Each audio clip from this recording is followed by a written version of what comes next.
Kuti kwafika adindo osiyanasiyana azipani zandale tukamba chipani cha Democratic Progressive DPP komanso UTM afika kuno kuphatikizaponso Freedom Party amene taona ochokera ku UTM ndi Newton Kambala mmodzi mwa akuluakuluso a chipani chimenechi amene afika kale kuno ku Golden Peacock Hotel kumene kukuchitikira msonkhano umenewu wa chipani cha Afford. Tifuna timve zambiri makamaka kuchokera kwa wapampando wa komiti yomwe kuyendetsa chisankho chimene kamene msonkhano umenewu amene wandi Clement Stambuli kuti atifotokozerepo zina ndi zina zokhudza amene dongoso layendera kufikira lero lino kamba kuti chomwe chatsala tsopano anthu amene asonkhana kuno akudikira makamaka mtsogoleri wa chipani chimene china ndi Dickson Chivwati Gonde tikulandireni inu Clement Stambuli pano pa Zodiac anthu akutsatira ndithu mwina nkufotokoza kuti zonse zayenda bwanji kufikira lero pamene mukuyembekeza kukhala ndi msonkhano umenewu. Ayi zonse zokonzekera zayenda bwino ndipo pakali pantamba kulandira alendo onse oyitanidwa ndipo tikuyembekezera kuti mtsogoleri wa chipani cha Afford adzifika malo ano chilichonse chili malo mwache. Ma delegates onse amenenso afika they are within town. Tikatha mwambowu ndipene udambe mwambo tsopano wa ma delegates oyambapo nkhani ya convention proper. Taona adindo azipani za UTM komanso DPP alipo mpano ndi zipani zina mwina mwachitiranji motere. Zimayenera kutero kuti zipani zimene mukugwira nazo ndiponso zomwe zikupanga participate kuti no muzitane zionerere convention yanu aone ndithu mmene mwachitira chifukwa ifenso na fenso iwo akamapanga ma convention amaitananso chipani cha Afford, so it is out of reciprocal amene akuitana nanso mawaitana. Mwina ndi maudindo ochuluka bwanji amene anthu akhala opikisana tsiku la lero. Maudindo onse pamodzi mu chipani cha Afford alipo 94 koma tikachula ma substantive positions alipo okwanira 31. Ndiye lero tisankhapo maudindo ndiye pali maudindo ena amene amatha kusiyidwa kuti pamene maudindo ena awasankhidwa iwo akakhale pansi nkuona kuti kodi maudindo enawo amene angatenge ndi ndani. Chifukwa makhala maudindo ena amene amafunika anthu amene ali ndi ukadaulo tiyerekeze mwina umathokapo udindo ngati wa Lego umafunika kuti munthu amene ali amadziwa za milandu kapena muja pa chizungu amati lawyer. Mwina tikati economic affairs amakhala kuti amafunika kuti munthu uyo azitha kumvetsa zakayendetsedwe kachuma kuti azitha kulangiza kuti statement ya ife pa zachuma ndi iyi, statement ya ife pa izi ndi iyi. Chifukwa ma directorate enawo amakhala support directorates. Chabwino mwina kukamba za mtsogoleri wa chipani Chihana amene akhale ndopikisana nawo kapena akupita opanda opikisana. So far sinalandirepo nomination ina iliyonse yomwe ikufuna kuti ipikisane nawo pa mpando umenewo. Ndiye ngathe kunena kuti ngati zikhalabe choncho ndiye kuti tifunsa nyumba ngati iliyovomereza kuti iwo apitirize kukhala mtsogoleri wa chipanichi. Mwina umwayi wanu ndi otani ochita mgwirizano ndi zipani zina mmene taoneramo sizoti nganenere kuti amuchita mgwirizano ndi DPP kapena UTM koma nomukakhala mumaunikirana motani ngati Afford. Choyamba nkhani yoti zipani zigwirizane si nkhani yonena kuti pali chipani chomwe chingakhale pansi kumanena kuti ife tiyenda patokha kapena ife tipanga motere, chifukwa choti nkhani imeneyi ikumachokera ku anthu koma zimangotengerano kuti mukasankha executive yanuyo executive ikakhale pansi nkuona ubwino ndi kuyipa kogwirizana ndi chipani china ndi mmene angathe kuyendera.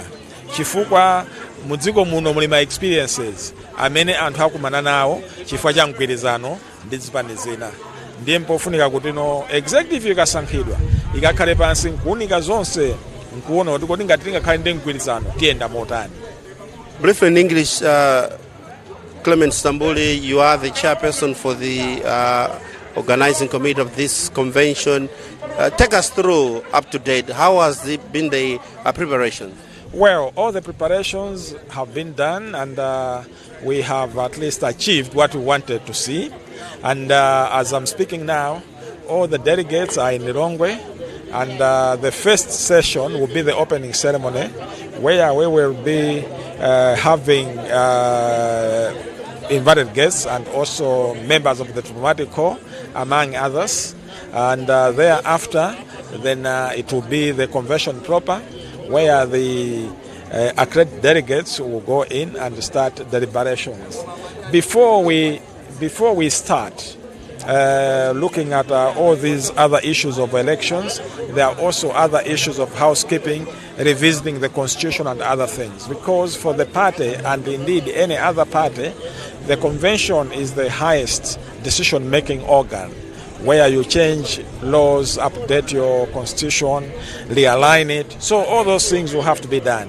Thereafter, then it will be the issue of now going into the convention proper. I'm saying convention proper because out there, everybody looks at a convention as being there to elect office bearers. How many positions are up for grabs? We are having 94 positions which are up for grabs. And these positions are actually starting from the president to the bottom. And on every position, there is an average of about 3 seats: the substantive position, the first vice, and the second vice. But if we look at the substantive positions, we are having about 31. So today, we may look at maybe the first 20 or the 31 seats. Thereafter, then the other seats will be looked at by the National Executive Committee.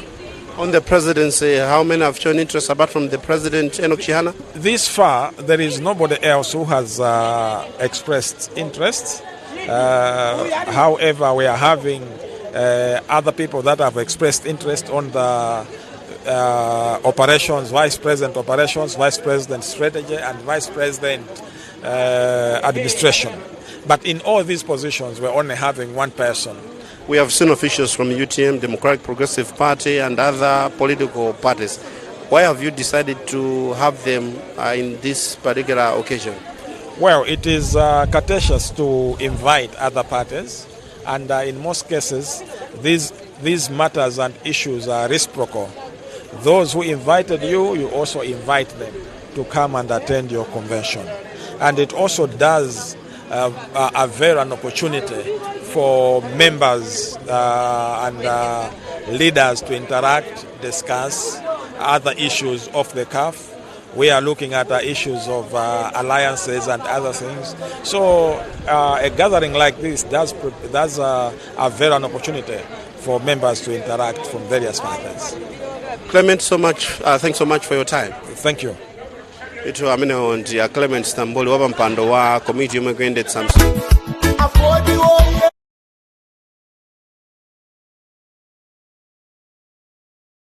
Yambi kufikira lero lino pamene akuyembekezanso kusankha adindo mchipani chimene chatifotokozera kuti ndi maudindo 94 amene ali ofunikira mu chipani chawo cha Ford, komano lero akhala kuyang'anira kwambiri zokhudza maudindo 31. Tifunanso timve kwa ena apa kuti kodi akuti bwanji zokhudza msonkhano umenewu wa chipani chimene cha Ford, pamene likamba kuti lero ndi tsiku linanso taona apa ndithu a DPP nawo afika mneneri Shadrack na Malomba akukulandirani pano pa Zodiac.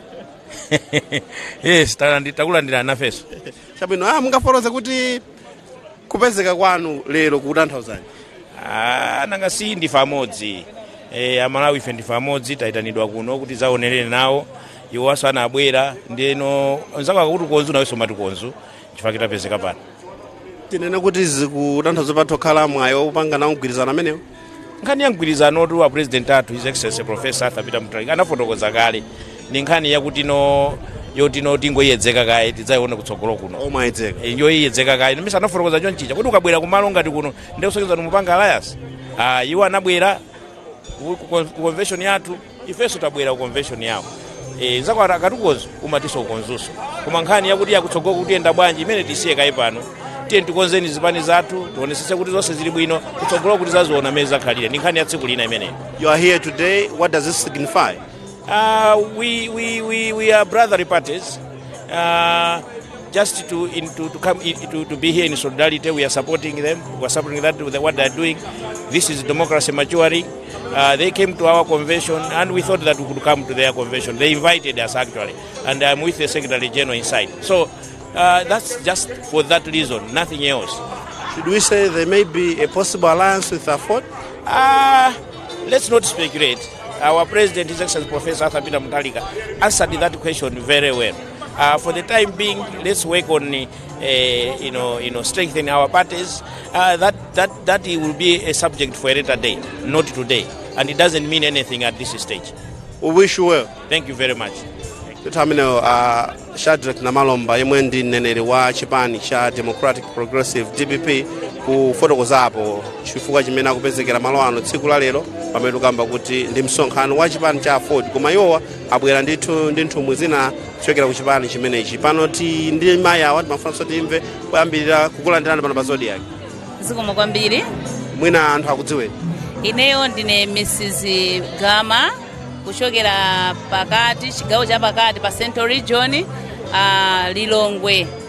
Ineyo ndine mayi Gama ngati membala wa chipani cha Ford komanso ngati mdindo wa chipani cha Ford.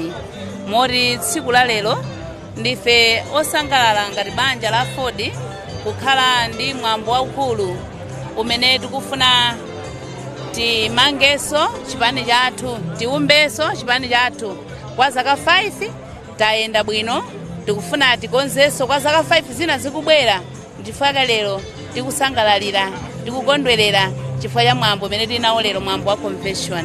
Ncholimba bwanji chipanichi kumbali ya ntchito za amayi? Chipani cha Ford ndicholimba kwambiri pa ntchito za amayi. Kuti ndikupaseni chitsanzo, maudindo ambiri mu chipani cha Ford akuluakulu anaperekedwa kwa azimayi. Ndipo pakali pano chipani cha Ford chinadutsa pa 50-50 koma ndinganiro lichili pa 78%. Maudindo akuluakulu amu chipani cha Ford atengedwa ndi azimayi. Tikayang'ana wamkulu wathu wa security ndi mzimayi Mayi Clara Gadi. Tikayang'ananso publicity secretary Mayi Maluwa ndi mzimayi. Amenenso ali SG tsiku la lero akufikira msiku la lero Mayi Linda Limbe ndi mzimayi. Tikaonanso doi wa yufi ndi mzimayi. Kusonyeza kuti maudindo ambiri mu chipani cha Ford akugwira ntchito ndi azimayi. Mwa ichi tikuzindikira bwino kwambiri kuti chipani cha Ford ndi chokhacho chimene chimanenadi zoona kuti ndi chipani cha democracy polimbikitsa azimayi kuwapatsa maudindo akuluakulu. Mwa ichi timayamika a president athu Honorable Chihana amene anazindikiritsa mtundu wa Malawi kuti azimayi akhoza kukhalanso ndi maudindo akuluakulu mu chipani chachikulu ngati chimenechi.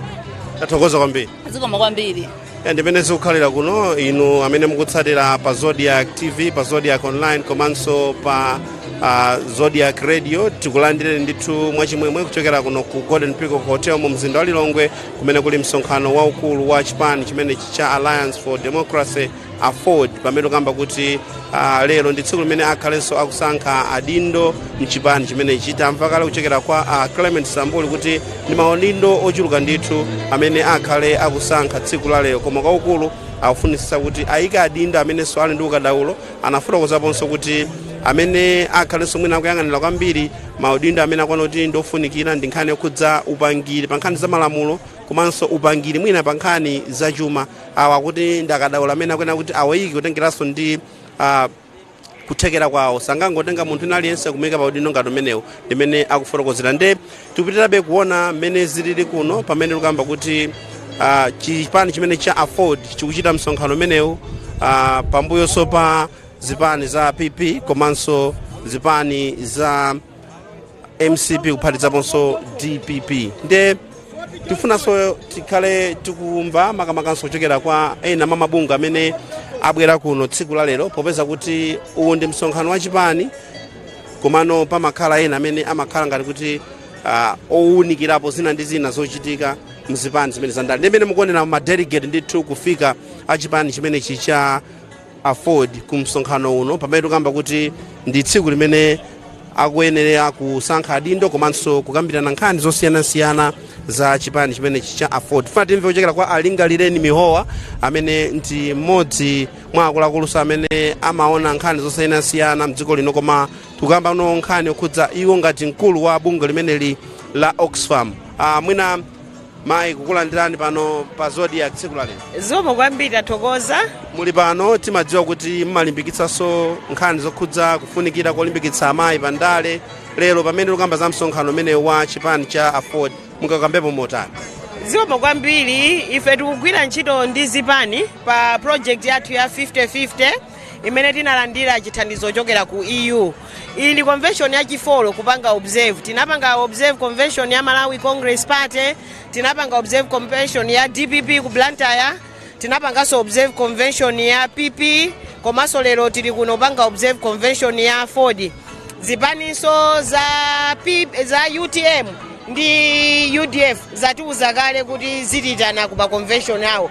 Timabwera kuno kufuna kuona kuti zipani zikuyika bwanji mwayi wonena kuti azimayi achinyamata ndi anthu aulumali atengepo gawo pandale. Ifeyo project yathu titayamba November tinakumana ndi secretary general azipani zonsezi. Kunoko kwakhala kukubwera amayi amene ali secretary general wa Ford Mailimbe takhala nawo pa mikumano yambiri. Ndipo chimene tinapempha secretary general onsewa ndionena kuti mukatilole tibwere kuma convention kwanu kuti tikathe kuona kuti kodi azimayi amene akuyimira ndi angati, achinyamata ndi angati, komanso anthu aulumali ndi angati, komanso bwalo lokuti anthu apange compete bwinobwino opanda kuthupidwa ndi lotani. Ndi chinkana tabweranso kuno kudzaona kuti kodi a Ford akonza bwanji ndondomeko zawo. Fakale ma convention amakhala malo onena kuti anthu amatha kumenyana, koma ineyo ndikunena kuti pa ma convention onse amene apanga observe ya MCP, DPP ndi ya PP ndi kunonso kwa Ford tikuona kuti anthu ali ndi ufulu aliyense kupeza njira zokagulitsa malonda ake, komanso kupeza njira zokapanga kampeni bwinobwino. Ndi ife tikuona ngati zipani pa njira imeneyo yasintha. Panali nkhani yonena kuti mwina anthu akupereka ndalama, ma convention ena zinachuka, koma kunoko sitinaone mwina kapena anthu amapanga mobisalira. Tikudikirira list imene atatipatse ya secretariat kuti tithe kuona kuti pandandanda wa azimayi ndi achinyamata ndi anthu aulumali zayima bwanji, komanso ndiye kuti tikhala tcheru kuona kuti kodi tsopano zimenezi zapindula bwanji akatulutsa list yawo. Ndimene tikugwira ntchito ndi zipani chifukwa chonena kuti ngati tikufuna kuti azimayi adzaime 2025 September 16 amayenera kuyambira kunoko convention kuchotsa mantha kutenga maudindo okhala makomiti akuluakulu. Ndi njira imodzi yolimbikitsa kuti kutsogolo kwa zipani kukhale azimayi kuti zikathe kutheka kuti azimayiso adzitha kuona patsogolo kuti pali azimayi kuti 2025 azimayi ambiri adzatenge mbali ngati mavota, achinyamata adzatenge mbali ngati mavota, aulumala adzatenge mbali ngati mavota, komanso adzayimire ngati ma candidates. Chinkana tabwera kuno limodzi ndi anzathu aoleki komanso a CCSS, takhala limodzi ndi a CMD, anthu amene tili ngati ma observers onera a Ford convention. Tathokoza kwambiri. Zikomo. Alingalireni mhowa mkulu wa bungwe la Oxfam kufotokozapo chimene chawachititsa kuti apezeke kuno tsiku la lero pamene kamba zokhudza msonkhano umenewu wa chipani cha Alliance for Democracy Afford. Amenewa akufotokoza kuti lero ndi nthawi imene akhalenso akusankha adindo osiyanasiyana mchipani chimenechi. Nde nkhani yake nchakuti chipani cha Malawi Congress, chipani cha DPP komanso chipani cha PP amene wanachititsa kale msonkhano wawo waukulu, ndipo chipani cha Afford ndi chipani chachinayi kuchititsa msonkhano umenewu wa makamaka waukulu umenenso akhale akusankha adindo. A Morris Mundali takulandirani pano pa Zodia. Zikomo kwambiri. Zili bwanji kwa Afford pakadali pano pamene tukamba kuti lero msonkhano waukulu? Kwa Afford kulibe vuto ngati tinganeneza mavuto ndiye kuti ndi mavuto amene tikukumana nawo Malawi muno. Koma kwa Afford vuto kulibe. Mukuyembekeza zotani zimene mukuona kuti zithandizira kuti mavuto amene wa Malawi athetsedwe potsatiranso kuti mukhale ndi mwayi wokambirana? Msonkhano tinawo pano sikuti ndi msonkhano wongo ukambirana chabe za chipani ayi. Zokambirana zapano nzoti tipeze mayankho oti mavuto a Malawi athe. Yankho limodzi ndakuti usogoleri walephereka ndipo aliyense akudziwa izi nzo komarino munali komweko nchifukwa chake enafe tinachokako chifukwa akuti munakhumudwa sana patseni ponona. Ayi ponona pachani chifukwa ponona papose u advisor, ponona papose kukhala pa police secretary ufuna sochani. Koma tikuti izi nzosachitaso kukambirana kuti Malawi muno anthu akuvutika. Ndiye zipani zikamachita ma convention mupezeke mayankho kuti kodi titani Malawi muno. Chifukwa usogoleri ndi umene wavuta. Dziko libe mlandu, chauta alibe mlandu, koma chavuta Malawi muno ndi usogoleri. Chabwino, pamene mukufotokoza kuti mwina mavuto amenewa komanso kuyang'anirapo mmene mungathanane nawo mwayi ulipo ndithu kuti mutha kuchita mgwirizano ndi ena ngakhale mukena kukambirana? Mgwirizano ndiye sitingakane chifukwa mgwirizano umaonesanso umodzi kuti anthu mumakondana, komanso mgwirizano chifukwa chakuti m'Malawi muno malamulo azisankho akuti wopambana akhale ndi 50+1 ndi kugwirizanako ngofuna ma 50+1 kugwirizanako nkuonesa chikondi komanso umodzi ndi kugwirizana pa msonkhano monga uwu ikhale nkhani imodzi yoti tikambirane. Vyo mjose munga didimizikaponso pa chitumbuka kwa anthu apulike tididimizikepo kuti ungano uti kuchita kuno ku Lilongwe wa afford nguwemi waka kwene suzgo zili mcharo cha Malawi vanthu akunyekezeka vakutindivizikika charo chikuwerera nyuma chikwenda chafuta nyuma tikuanga tawika gia kuti galimoto ikuwerera kumanyuma ivi ndivyo tikwenda kuti yoyeskani kuno pa msonkhano pa ungano withu kweni mwe mukawa kuko nkhawa kwene kukuna sono para chindu wasanga kuti chikubira chikunangika ungakhala kwene kukocha ukwena kuti ufumeko sono charo chinasuzgo vivi yayi chiuta wanasuzgo yayi kwene ichasuzga Malawi ni urongozi kose uko vyaro vikwenda makora ni para urongozi uli makora ndipo pano pa afford tiyoyengeza kuti ka uyo wangatirongozgera charo mu 2025 kuya kuntazi ni njani noti Chihana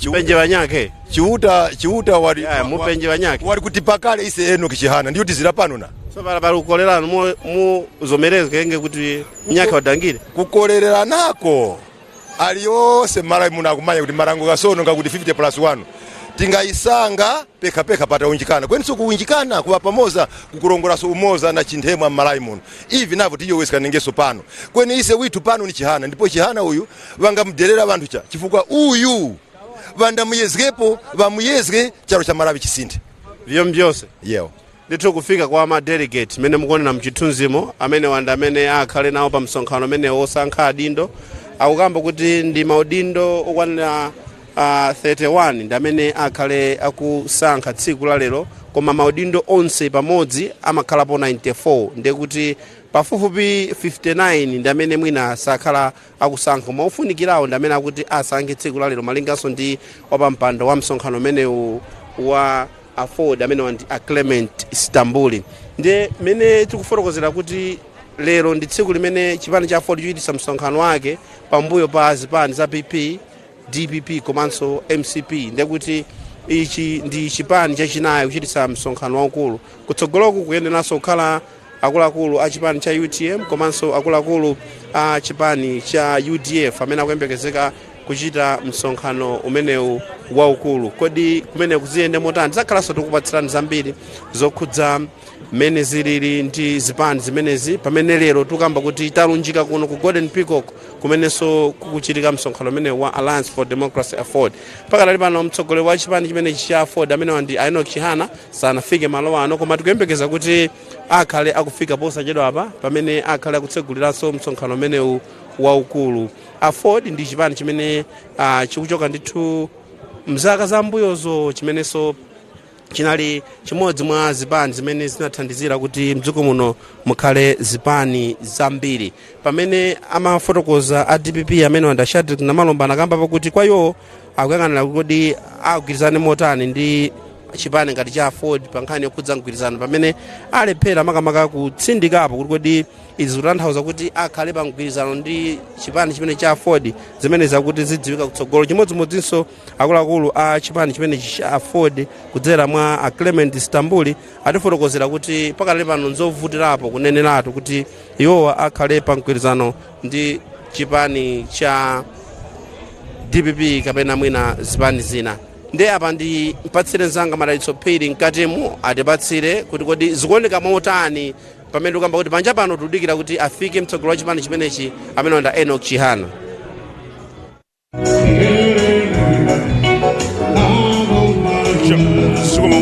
Ndimthokoze kwambiri nzanga amene Dixon kwati konwe panja penipeni pa msonkhano umene ukapena kuti nyumba imene muchikire msonkhano umene muzinda wa Lilongwe kuno ndi Golden Peacock mkati muno chimene chikuchitika ndi chakuti anthu tsopano adzaza akukhala m'malo mwawo, ena akhala kale, kwabwera alendo ambirimbiri kuchokera ku zipani zosiyanasiyana. Ndaonapo a Newton Kambala kuchokera ku chipani cha UTM, ndaonaponso mlembi wamkulu wa chipani cha DPP amenewa ndi apita mukhitu aliso kumpano. Ndaonaponso akuluakulu ena chipani zosiyanasiyana, chipani cha PP, ndaonapo ena chipani cha UDF amene aliso malo ano. Malinga ndi amene akuyendetsa mwambo umenewu akuti mtsogoleri wa chipani chimenechi amene ndi Enoch Chihana akhala kufika malo ano posachedwa apa, ndi akalowa muno ndi pamene msonkhano umenewu uyambe. Ndikufotokozepo kuti msonkhano umenewu waukulu wa chipani cha Afoni ukudza patachitikanso misonkhano ingapo ina ikuluikulu ngati mukumva phokoso muzimuzimo ndi bandi imene ayitana kuti izikondweretsa anthu pamalo ano. Ndimafotokozapo kuti msonkhano umene waukulu wa chipani cha Afoni ukudza pamene pachitikanso misonkhano ingapo ya zipani za ndale mdziko muno. Zipani zinu zikukonzekera chisankho cha chaka chamawa, ndiye umachititsa misonkhano yosankha atsogoleri awo amene azitengere ku chisankho cha chaka chamawa chimenechi. Ndiye chipani choyamba kuchititsa msonkhano waukulu naona kuti nali chipani cha MCP, kenako tinazaona chipani cha DPP, kenako sabata yathayi tinaona chipani cha People's PP chikupanganso kapena kuti chikuchititsanso msonkhano wake waukulu. Mwina ngofotokozapo za chipani chimenechi cha Alliance for Democracy imene chimachedwa mwachidule kuti Afoni. Ndi chipani chimene chinayamba chama 1993 nthawi imene dziko lino limasintha ndale kuchoka ku chipani chimodzi mu zipani zambiri kupita ku zipani zambiri, ulamuliro wa zipani zambiri kapena kuti Multiparty Democracy imene tili nayo pano. Chipani chimenechi chinayambisidwa ndi Achakufwa Chihana amene pa nthawi imeneyo anali ochita zija zomenyera ufulu wa anthu apantchito, amati trade unionist pa Chingerezi. Ndiye chitayamba cham'ma 1993 ndi chipani chimene tinganene kuti chinayambisa nawo ndale za zipani zambiri mdziko lino, tinganene mosaopa zimenezo, kuwa chinatenga nawo gawo mu chisankho choyambirira cha zipani zambiri chimene chinachitika mchaka cha 1994. Chinakhala pa nambala yachitatu pa chisankho chimenecho chimene inapambana ndi chipani cha UDF. Kenako MCP chipani cha Afoni chinali chachitatu ndi kandidate wawo Achakufwa Chihana. Imene 1994 chinapeza aphungu 36 chaka chimene cha 1994. So iza kuti chipani chachikulu ndithu. Bwera 1999 chipanicho sichinapange nawo chinalibe candidate pa ballot Lero kuti pa chisankho mu 1999 kapena tikolokoze kuti osati kuti inalibe, koma kuti chipanicho chinachita mgwirizano ndi chipani cha MCP ichangati MCP Afford Alliance amene anayimira 1999. MCP anali Achigwanda Chakwamba, Achakufwa Chihana amene ali ku Afford anali running mate. Chisankho chimenecho sanachite bwino so mgwirizano umenewu kwa chipani cha UDF chinapambananso motsogozedwa ndi Abakele Muluzi. 2004 Achakufwa Chihana analowa mgwirizano ndi chipani cha UDF, ndiye sanayimeso chipani cha Afoni sichinayime pa ballot. Ndi mgwirizano umene iwo anazakhalano wachiwiri wina wa mtsogoleri wa dziko lino, amati second vice president kwa lamulo la dziko lino limalolaso kukhala ndi second vice president pazifukwa. Koma mu 1999 chiwerengero cha aphungu a chipani cha Afoni chinachepa kuchoka pa 36 kufika pa 29. Kufika pa 29 mchaka cha 2004 chiwerengero cha aphungu cha Ford chinatsika kwambiri kufika pa 6. Ndiye mutakuona kuti muzisankho kuyambira 1994 chiwerengero cha aphungu achipani chimene cha Ford chakhala chikutsika kuchokera pa 36 94 29 mu 1999 6 mu 2004 kuyambira 2009 2014 ndi 2019 chakhala chikungopeza phungu mmodzi. Panopo tikuyankhula pano tili ndi aphungu awiri kunyumba ya malamulo mmene tikuyankhula pano. Komano ukamayankhula ndi akuluakulu achipani chimenechi, mtsogoleri wa chipani chimenechi Enoki Chihana akufotokoza kuti chipanichi akuchitsutsanso akuti chaukanso kufunanso chikhale ngati mmene chinalili zaka mmene chinkayamba cham'ma 1994 kuti tikhale ndi aphungu ambiri nali ndi pa Chingerezi chamati stronghold yake na chigawo chakumwe kuti chinali cholimba kwambiri mu chigawo chakumpoto kuti it had its strong base in the northern region. Ndiye kuyambira 2019 Chihana amene amasogolela chipani chimenechi Chihana amene ndi Enoki Chihana amene ali mwana wa Achakufwa Chihana akhala akupangitsa misonkhano, akhala akuchita zambiri kuti kuyenza kuti chipani chimenechi akuti rebranding kuti chibwereso mchimake. Ndifotokozeponso kuti kuyambira 1994 kuzafika pano chipani cha Ford chakhalapo ndi atsogoleri angapo. Atachoka Chihana kunabwera ena Godfrey Shawa, kunazabwera Adindi Gowa Nyasulu, ndikuzabwerapo Enoki Chihana amene ali mtsogoleri wa chipanichi amene ndikuyankhula pano. So chimene chikuchitika mkati mwa chipinda chino chakuti anthu ndiumwi zakusonkhana ameneyo aliyense akuchipezera malo akukhala kuti akamabwera mtsogoleri wa chipani chimenechi aliyense akhale ali malo ake. Ndaonapo ankhalakale achipani chimenechi cha Ford anthu amene akhala ali mu chipani chimenechi kuyambira pakatawi ena kuzachoka zabwereranso ku chipani chimenechi.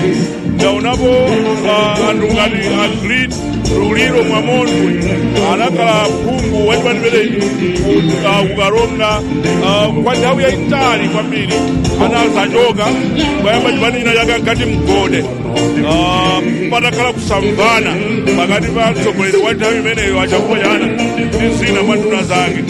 Nthawi imeneyo anali mu mgwirizano monga ndinafotokoza.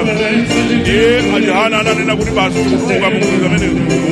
Maganizo otuluka mu mgwirizano ndi chipani cha UDF sanakondweretse wina aliyense pa nthawi iyo chipaniko. Ndiye ena anatsalira mboma ndikukamba anthu monga ngati Malemu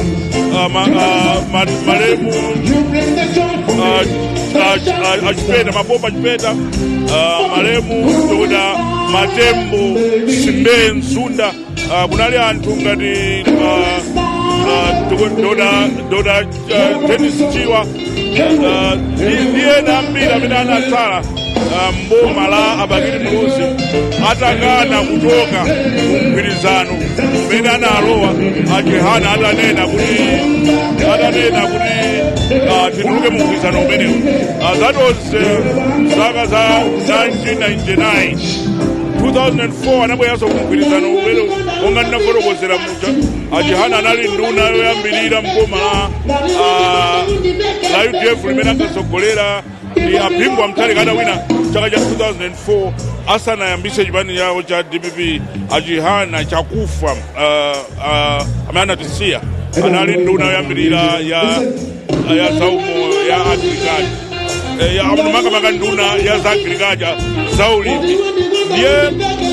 Ndiye ndingafotokoze choncho kuti ulendo wake wakhala wautali bwanji chipani chimenechi cha Ford kufikira lero lino pamene chikuchititsa msonkhano wake waukulu wosankha mtsogoleri amene achitengere mu chisankho cha 2025. Ndiye ndimafuna kuzaba kuti ndaona asogolera azipani zina angapo, ndaonapo a Newton Kambala, a UTM avala makakati pali cha UTM, ndaonapo mlembi wankulu wa chipani cha DPP amenewo ndi Peter Mukindo, ndaonapo akuluakulu a chipani cha Ford cha UTF, ndaonapo soyena chipani cha PP. Ndiye ndimati mwina sukulosera ku migwirizano imene ichitika kutsogolo pano. Ndimafuna kuzapo kuti chipani cha Ford chili ndi aphungu awiri ku nyumba ya malamulo. Mmodzi mwa iwo ndi Yeremiya Chihana. Yeremiya Chihana akhala kwadawidali ali mphungu yekhayo wa chipani imenechi pamene chinazapambana pa chisankho china chapadera posayidwa. Achihana zikomo kwambiri chifukwa chobwera pa Zodiac pano. Pamene chipani chikuchititsa msonkhano waukulu chonchi, pepani muli mphokoso kwambiri mkati muno, koma tiyesesabe kuti anthu ationere atimvere. Pamene chipani chikuchititsa msonkhano waukulu, ndi mwayi waukulu bwanji umenewu kuti chipanichi chipite chisogolo chikhale cholimbikitsika. Ndithokoze Ford kupangisa convention. Number one, ikusonyeza kuti ili committed to democracy, both internal democracy and outside democracy. Number two, it is enshrining kuti ifeyo we respect the human dignity of power. Anthu akakhala ndi mandate yochokera convention amagwira ntchito momasuka, amagwira ndi mandate yochokera kwa anthu. Ndiye tikufuna izizi zilimbikitsidwe Malawi kuti akamapanga ma decision azikhala ma decisions ochokera kwa anthu, kuchokeranso ku convention, kuti mandate yochokera convention ikoza kutengera kutsogolo. Ndimafunsa choncho chifukwa nthawi zambiri you are taken as a controversial parliamentarian or guy mwafoti pene makangati simuchita zogwirizana ndi usogoleri. How can you describe yourself ndi relationship yanu ndi chipani cha Ford? Ineyo ndine member wa Ford ndimakhulupirira chilungamo. Ndiye chilungamo sichikhala controversial ya chimakhala chilungamo, chilibe zoti mawa bwereso zaneneso zaboza ya chilungamo ndi chilungamo. Ndiye ngati akuona ngati chilungamo ndi controversial, chilungamo ndiye democracy imene anthu akupanga fight for. Pamene tikupita ku chisankho cha 2025 chipani cha Ford ndichokonzeka bwanji? Tikaona ma statistics chipani chakangati chikutsika makamaka 94 36 MPs, 99 29, kenako 6, kenako mmodzi. Chinachitika ndi chani pakatipa kuti chisakhale zoti mbavu tonto? Mundale statistics ya ma numbers ndi ya quality ya ma MP. Quality matters, koma ife we deliver quality in parliament. With me here is the parliamentarian for Ford from Zimba North. From Zimba North, Honorable Yeremiya Chihana. Honorable Chihana, how crucial is this selective convention in as far as Ford is concerned as you gear towards 2025 elections? The convention is a good showcase of the mandate that Ford is going to come back is very strong in 2025. So we needed this convention to make sure that all positions are filled instead of being appointed. And it has been a party that has been on the downward spiral, if you may put it that way, judging by the numbers and statistics of parliamentarians and the like. How do you think you are going to, what task do you have to make it big, if you may put it that way, again?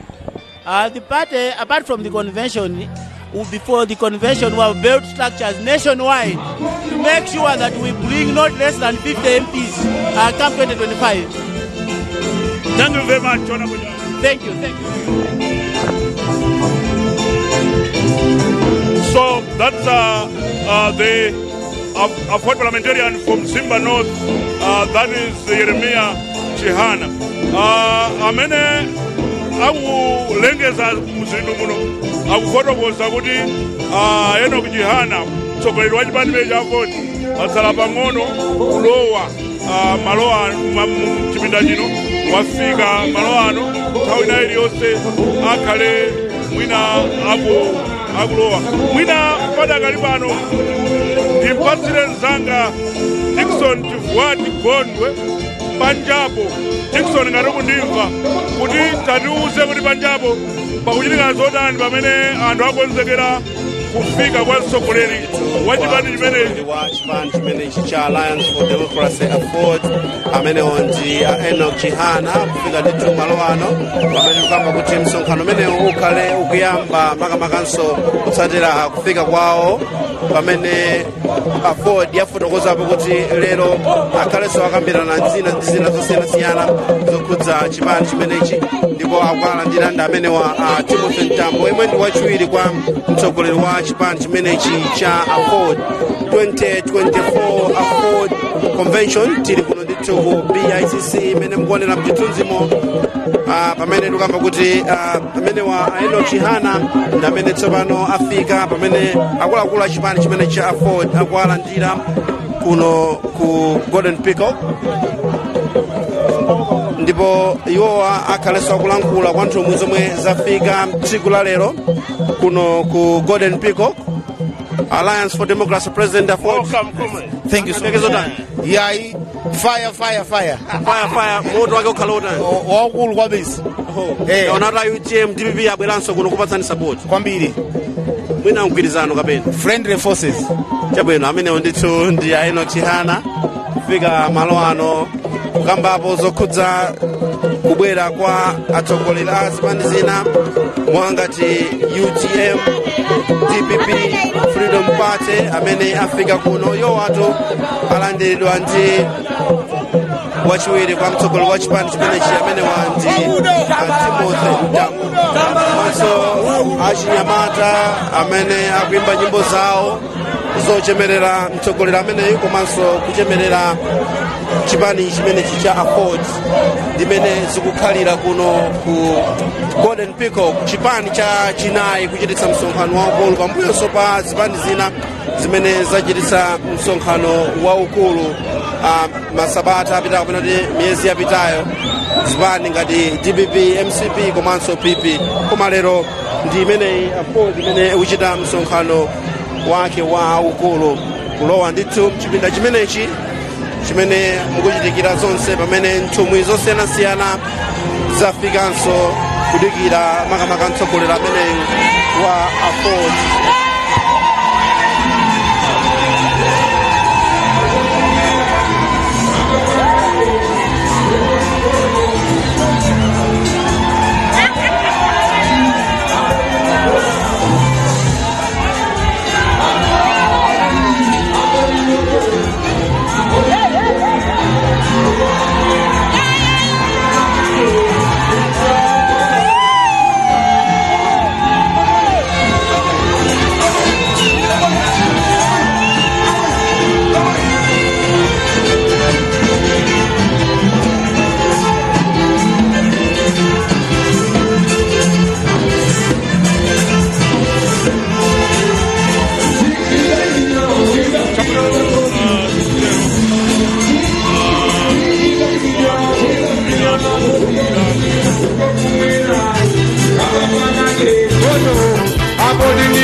tikamtinyana bodi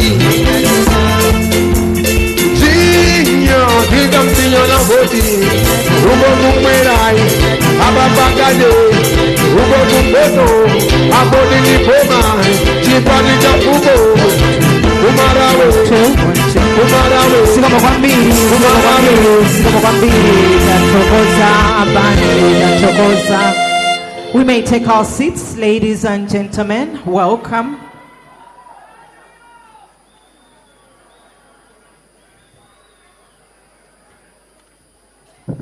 Thank you very much. We'll wait for all of you to take your seats. Please do take your seats.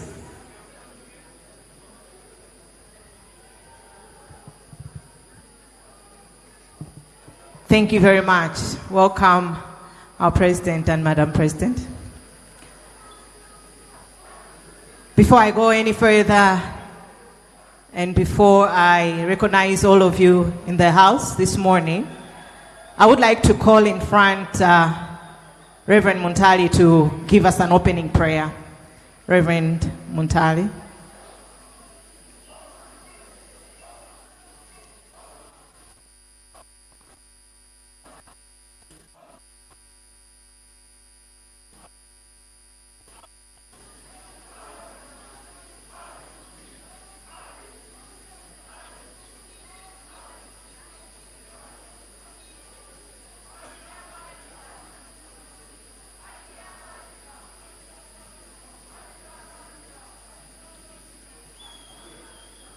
Tipemphere. Ambuye tiri pamaso panu chauta mulengi wathu. Mulengi wa ife tonse komanso wolenga dziko.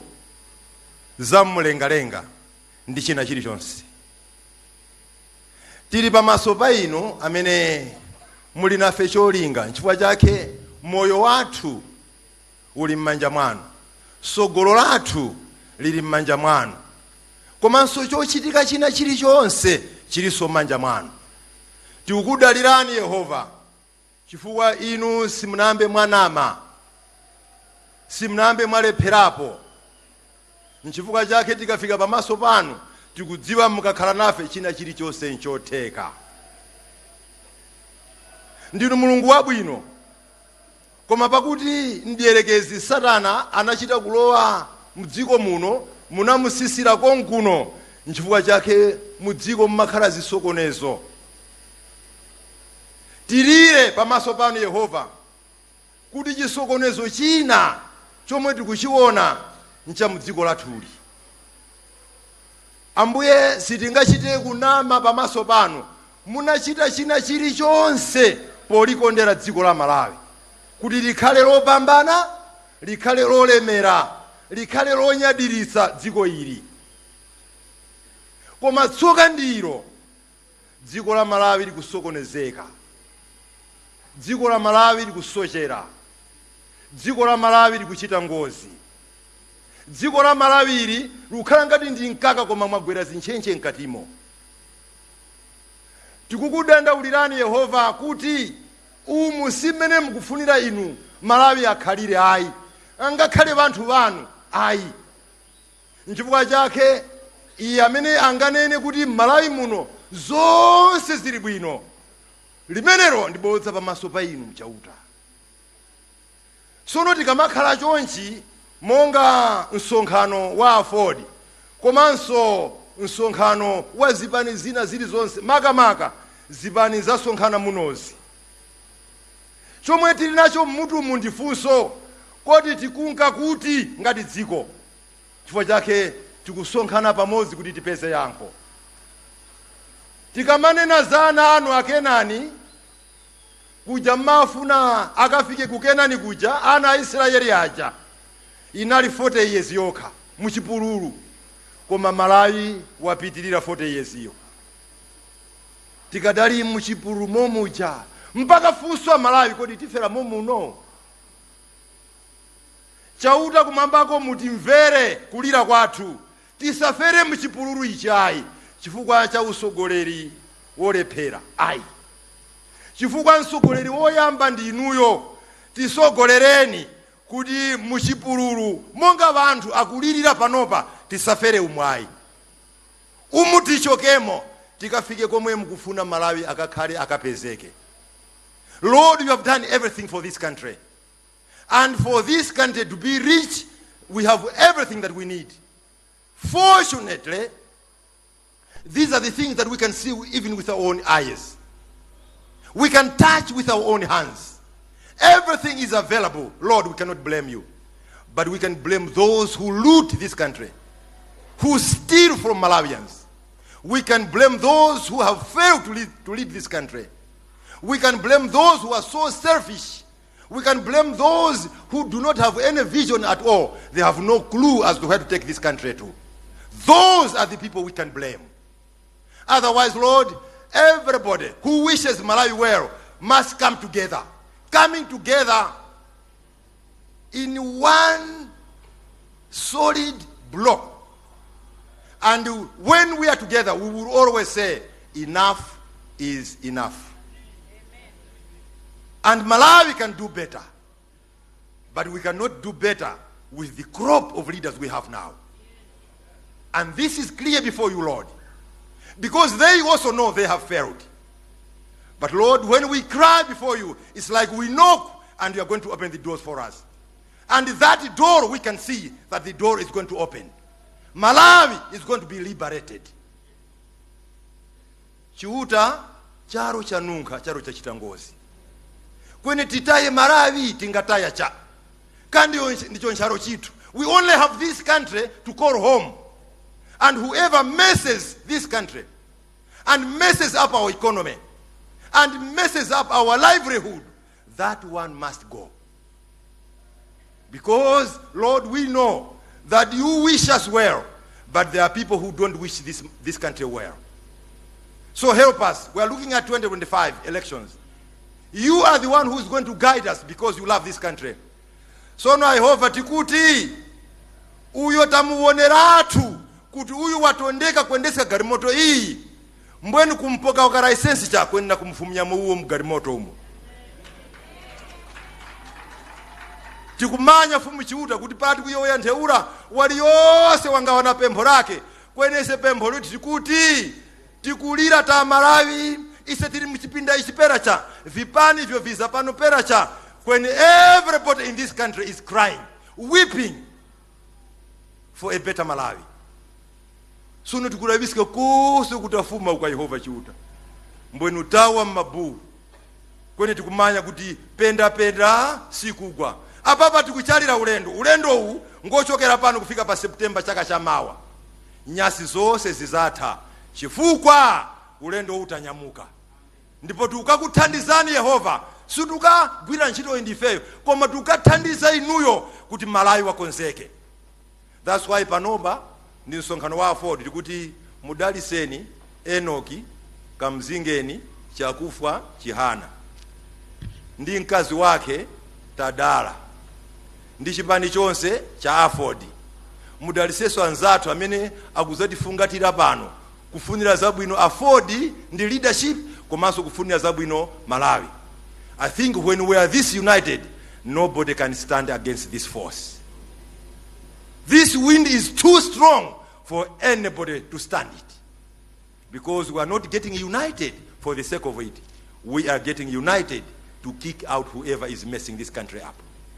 Lord, hear our prayer. Even as we begin this endeavor, Lord, be with us. Begin with us because you are Alpha. Bless us, Lord, and end this convention with us because you are Omega. We trust in you. With you, everything else is impossible. Is possible. And with you, Lord, we can see the light at the end of this tunnel. And that light, pali jesona imoza uyo wazi mwenge cha nyaliya taiwona ili pasirika para nyali hira ikubara pali jina yumoza uyo wazi mwenge cha kwali bakumba kuzima kwizira mkwibira mavoti mbwe vya batonda kwali bakumbenge kuzima kwizira mukugulisa ntchito ndarama vya batonda kwali bakumbenge kuzima nyali hii kwizira mu violence vya batonda everything else ndipo chiuta parata zakafika pa umaliro vyose viheni ivyachitika hapa hizi muzakafike pa kweru chifukwa nanga ziwe zinyifa zinyaki zachitika mmalawi zikutipa mafumbo kambona mazikolo zomerana Yehova chiuta kuti paive chakubisika cha vantu ava nanga Malawi mpaka imwe mchivike pakweru to glorify your name and shame the devil. And this we pray in Jesus' name. Amen.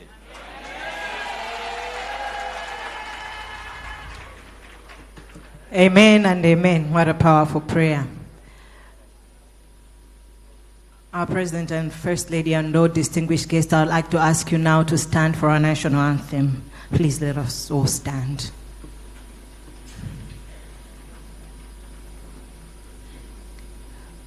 Oh God, bless our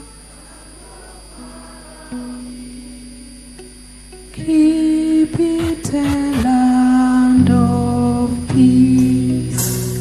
Put down each and every enemy, hunger, disease, and greed. Join together, all our hearts as one, that we'll be free from fear. Bless our leader, each and every one, and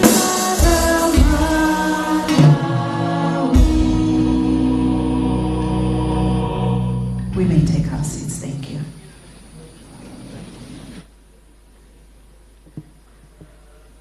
The President of Fort, Right Honorable Enoch Kamzingeni Chihana, and the First Lady of Fort, Mrs. Tadala Chihana, the Chairman of your convention, Honorable Clement Tambuli, Honorable Timothy Pagonachi Mtambo, the VP of Operations, Honorable Chipeta, the VP of Administration, the Secretary General, Honorable Linda Limbe, members of the executive. Allow me to also recognize DPP delegation, Honorable Peter Mukito, Secretary General,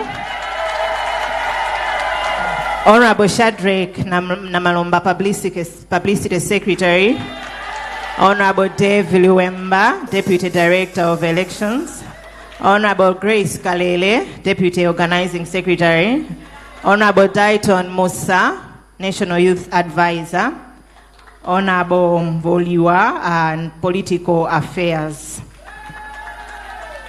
From the UTM, we have Honorable Newton Kambala, National Director of Economic Planning and Development,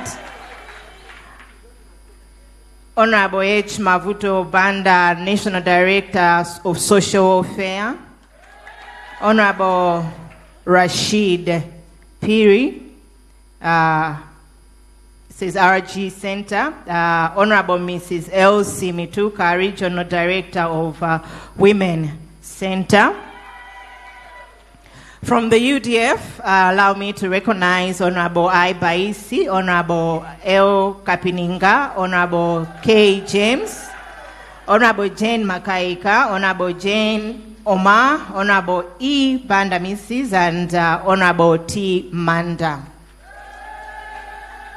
Allow me to also recognize those from the Economic Freedom Movement, President Joseph Pesci, Henderson Paul, Clive Zidane, Nzati Gerard, Bright Sagawa, Joseph Kamata, Bertha Chikusai, Eli Damuva, Martha Graciano, Finance Evans, Patrick Muva, and Mr. Chikuni.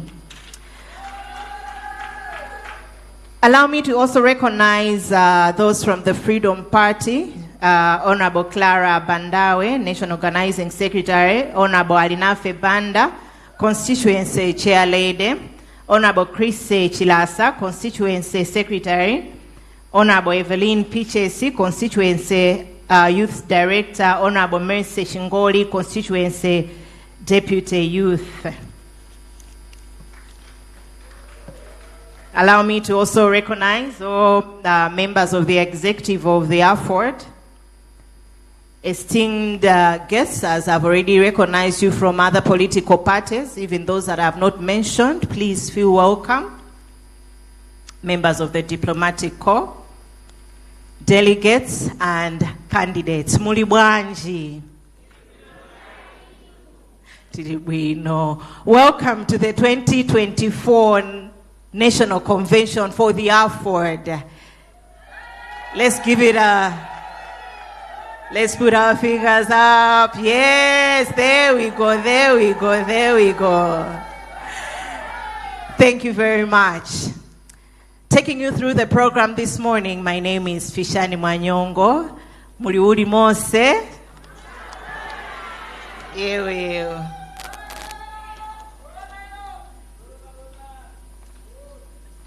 I also recognize the Vice President of Strategy for AFORD, and also Honorable Louis Kamundi, all the way from the UK. Welcome, welcome, and welcome indeed.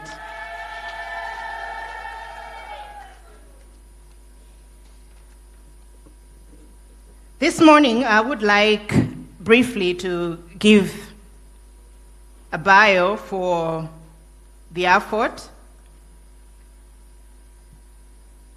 AFORD was founded in 1992 in the midst of Malawi transition from a one-party state to a multi-party democracy. Our party was born out of the struggle for freedom, justice, and equality, with a vision to create a better Malawi for all. Since the inception, AFORD has been at the forefront of championing the rights of the marginalized, the oppressed, and the voiceless. Our party has consistently advocated for social justice, economic empowerment, and good governance. Throughout the years, AFORD has been shaped by its strong labor unionist roots, fighting tirelessly for workers' rights, better working conditions, and fair wages. The revolutionary spirit has driven us to challenge the status quo, push for reforms, and demand accountability from those in power. Today, AFORD remains committed to its founding principles, striving to build a Malawi that is just, equitable, and prosperous for all. AFORD continues to draw inspiration from our rich history as we march forward together, united in our quest for a better future. AFORD is a party of activists and social democrats. Today, ladies and gentlemen, our distinguished guests, we gather under the theme, honoring our legacy, strengthening our commitment, and securing our future. A round of applause for the party AFORD. I would like to mention our president this morning that I feel there is unity in diversity. I see a lot of colors representing different parties this morning. There is unity in diversity. For our distinguished guests that have come this morning, please feel welcome as we go on with the program this morning. The President and Madam President, I would like to invite in front the convention chair to make his remarks, and after that, he's going to ask the President to give us his speech. May I therefore ask the convention chair to give us remarks.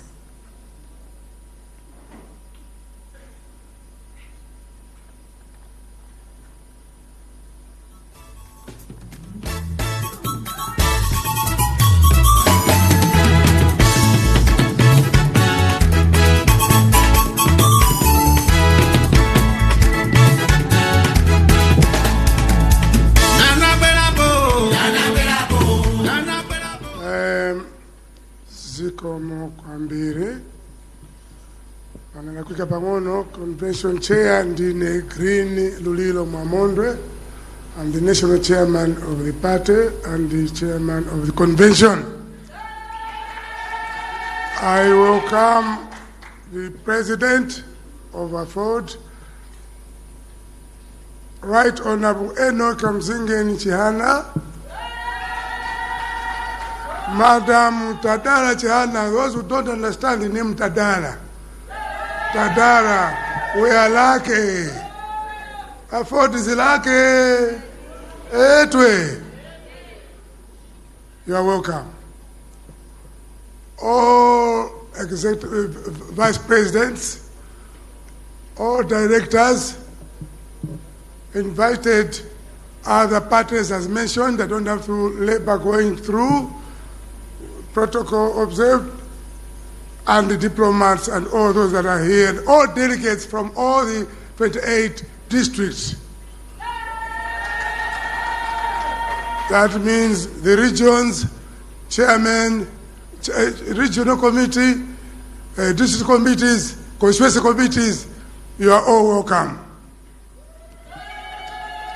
I do not have much to say. My humble duty is to ask our president to open this awesome, wonderful convention. But as usual, I've just got 1 minute preamble, which is very important. As said by a master of ceremony, AFOD is a national party like any other party in Malawi. Just like any other party, leaders have come from maybe from the south. It does not mean that that party is for the south. It is a national party. That's why it's leading this country. If they are from the center, they are born in the center, they have started that party, it's not a party in the center. It's a national party. It's from the east, also there are national parties. All others are national parties. So is AFOD. It's not a sin to be born in the north and be said that AFOD is a northern party. Nay. It is a national party. And it's come here to seek admission to lead this country, because AFOD comes only once a while. It came to change from one party to multi-party and democratic dispensation. Now, 60 years out, they're seeing things are not moving well. It is coming again to say, no, let's straighten things out. This is a new generation, the leadership of new generation. As I call the president now, I would like also to remind people, to tell people that Enoch Kamzingen Chihana is the 4th president of AFOD. The first president was Achakufwa Chihana, late Dr. Achakufwa Chihana, let his soul rest in peace, keep resting in peace. The second one was Dindi Gowa Nyasuru, who also ruled about 6-7 years, because he was the vice president of to Chihana. When Chihana died, or Achakufwa Chihana died, then Gowa Dindi Nyasuru was the president. When he also died, there was Mr. Shawa. That was the 3rd president. Then there were some Hasus. If you remember, there were the Danim Soers, the Kwaudu Musicians, and others. Then Enoch Kamzingen Chihana also came in to go to the convention and won that seat that is holding today. So it's important that people must know this, that it's not because he has taken from his father. After all, it's all in Malawi. When George Bush and his son were presidents in America, they never said anything. Malawi knew too much. When Peter Mutharika and Bingu, where you talk to, they're rude. They're still ruling. They'll be ruling in this world. The Chokanis were there. Mr. Right Honorable Achakufwa Chihana, it's my humble duty now to ask you to come and open this convention. Mr. President, sir. Thank you very much. That's the chair for the party. Thank you very much, Bandi. Let me also recognize the presence of the U.S. Embassy and members of the Diplomatic Corps, CMD, Honorable Romeo Banali, Deputy Director of Operations, DPP, members of Parliament available this morning. Standing behind me this morning is the chair for the organizing committee of the 2024 Afford Convention. I would like to give him the podium now to address us, and later on he is going to ask the president to address us this morning. A round of applause for the chair of the committee.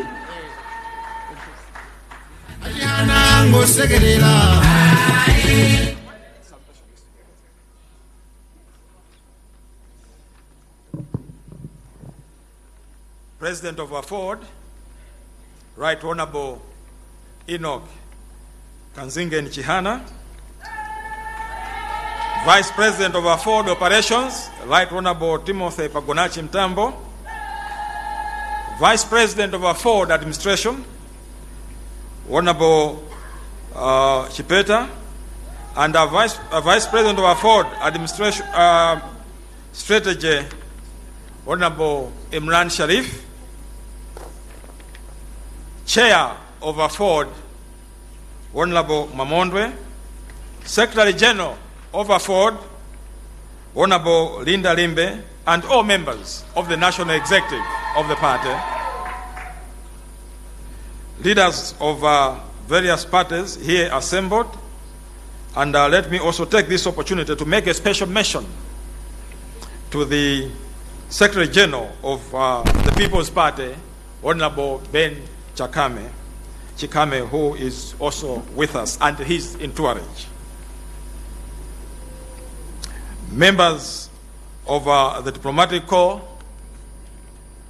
esteemed delegates, ladies and gentlemen, my humble duty this morning is indeed to join the chair of the party in inviting the president of Afford to address us.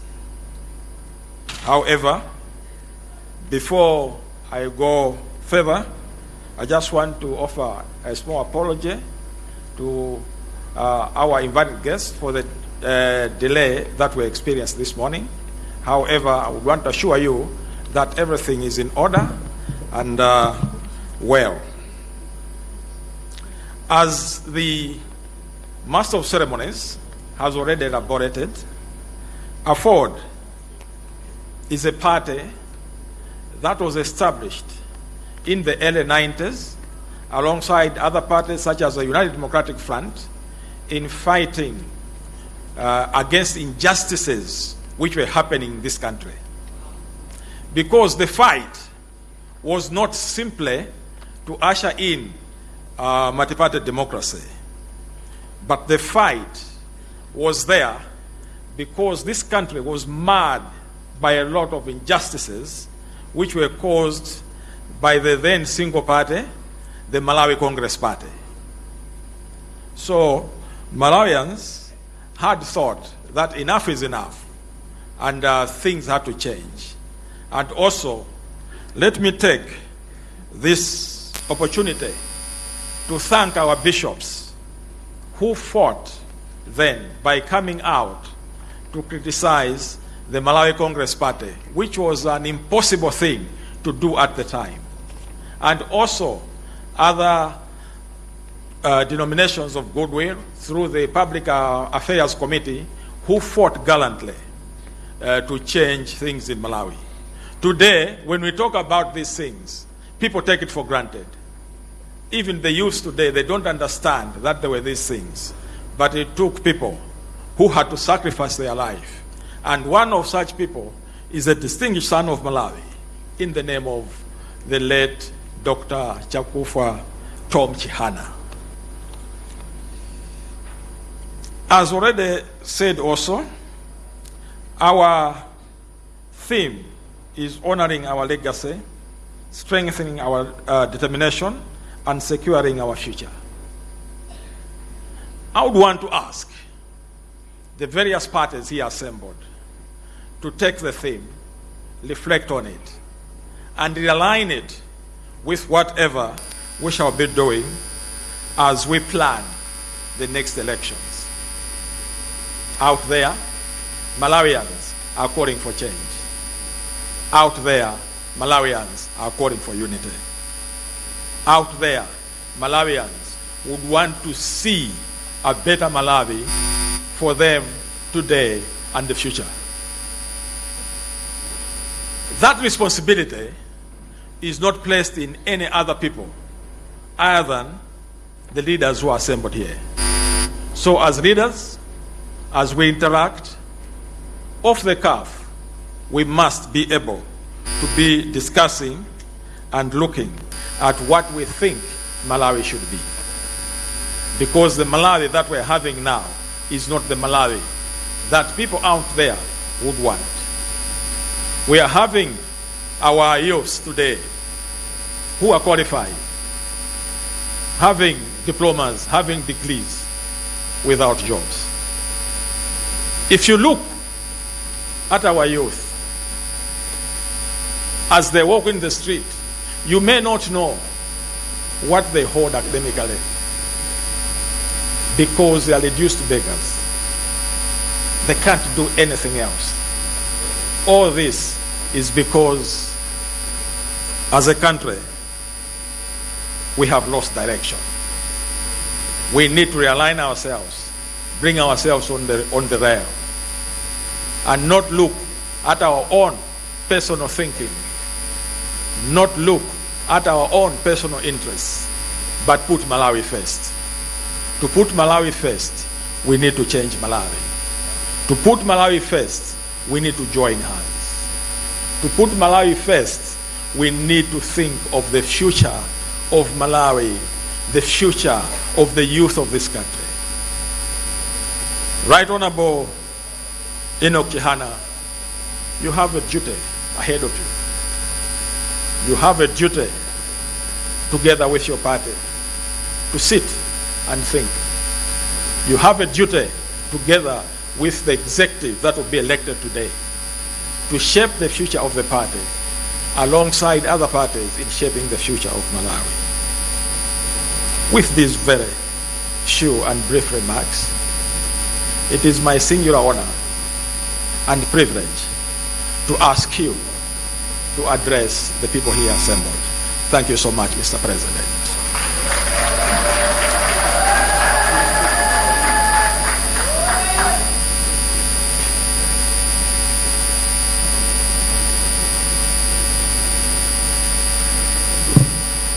Thank you very much, Organizing Chair. And before the President comes to address us this morning, he asked for us to run a documentary before his speech. So Mr. Tindwa will run the documentary this time. Thank you very much.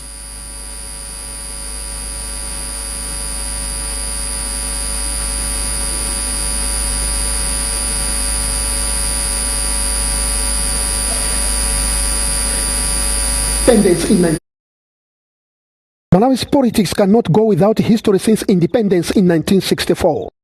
Dr. Hastings Kamusbanda was the first Malawian president taking over from the rule of our colonial masters. Malawi entrusted Kamusbanda with both political and governance leadership through Malawi Congress Party, which was founded by Otton Chirwa. Dr. Banda, through MCP, soon became a dictator and ruled the country with an iron fist with his inner political circle. Malawi Congress Party then began to commit untold atrocities which suppressed human rights and the rule of law. Many who provided objective political opinion were jailed without trial and others killed while in prison. Families were scattered and some disappeared. MCP and Kamusbanda went further to punish those who tried to bring democratic principles and values into the party by feeding them to crocodiles. Some were brutally murdered, and MCP under Kamusbanda made an impression that they died in a car accident. Political prisoners were severely tortured, then hanged or shot dead.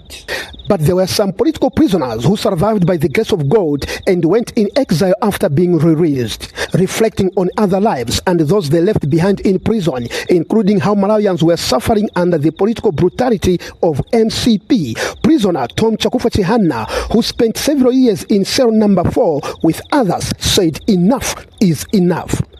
Tom Achakufwa Chihana then acted on the famous 1992 pastoral letter from Roman Catholic Church bishops in Malawi, which rebuked Dr. Hastings Kamuzibanda and MCP for their untold political atrocities and violation of human rights. In Lusaka, Zambia, Chihana with others formed a pressure group in the same year aimed at publicly challenging Dr. Banda and his MCP for their political criminal acts. Knowing the consequences that would follow with such a brave political move, many backslided to be in the forefront, but Chihana stood firm and freely volunteered to lead the political struggle in Malawi. Before announcing his arrival in Malawi to confront Kamuzibanda and MCP, Tom Achakufwa Chihana, dubbed as CC, held an international press conference in Johannesburg, South Africa. He was flanked by Muhammad Danso to his right, whom he shared the same prison on political ground, and Dr. Mapopa Chipeta, who was in exile. I am going to Malawi with full aware of the consequences to my life. But what is dear to me and to majority of Malawians is that Malawi has to democratize now.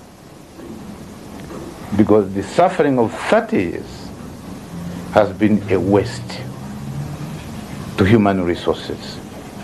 And we cannot stand it anymore. Someone has to speak, someone has to stand up and be counted. And I've chosen to sacrifice my life. So the road is not going to be easy. The mile that we are going to travel will be the most painful mile so far in the history of our country. And we have to accept it. Chihana was asked if he was not frightened to face Kamuzibanda and MCP political operatives. No, this is why I'm going home. Many people have asked me this question. If I was a frightened man, I should have asked for political asylum in Zambia. Or I have tickets here to the United Nations because I'm advisor to the United Nations Center for Transnational Cooperation. I should have gone to New York last Saturday. I have a ticket to Geneva, to the International Labour Organization.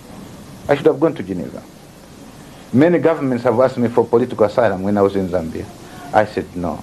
The destiny of Malawi is more important than me sitting at the United Nations or in Geneva or in New York or in Washington. We have to correct the situation. But what I can appeal to the international community is not to assist me, but to assist the people of Malawi who have been suppressed for 30 years. Chihana was prepared to die for his country, and he convinced himself beyond reasonable doubt that his political death would not be in vain and his blood be the fuel that will run democracy in Malawi. If I die today or tomorrow, my blood will fuel the pace of democratization, move it closer, and I'll be a very happy man. After the press conference in Johannesburg, Tom Achakufwa Chihana was on the flight to Malawi. Soon after his arrival at Kamuzu International Airport, he got arrested by Dr. Banda and his MCP party operatives. This was followed by a public outcry in Malawi, including the donor community, to release him and other political prisoners.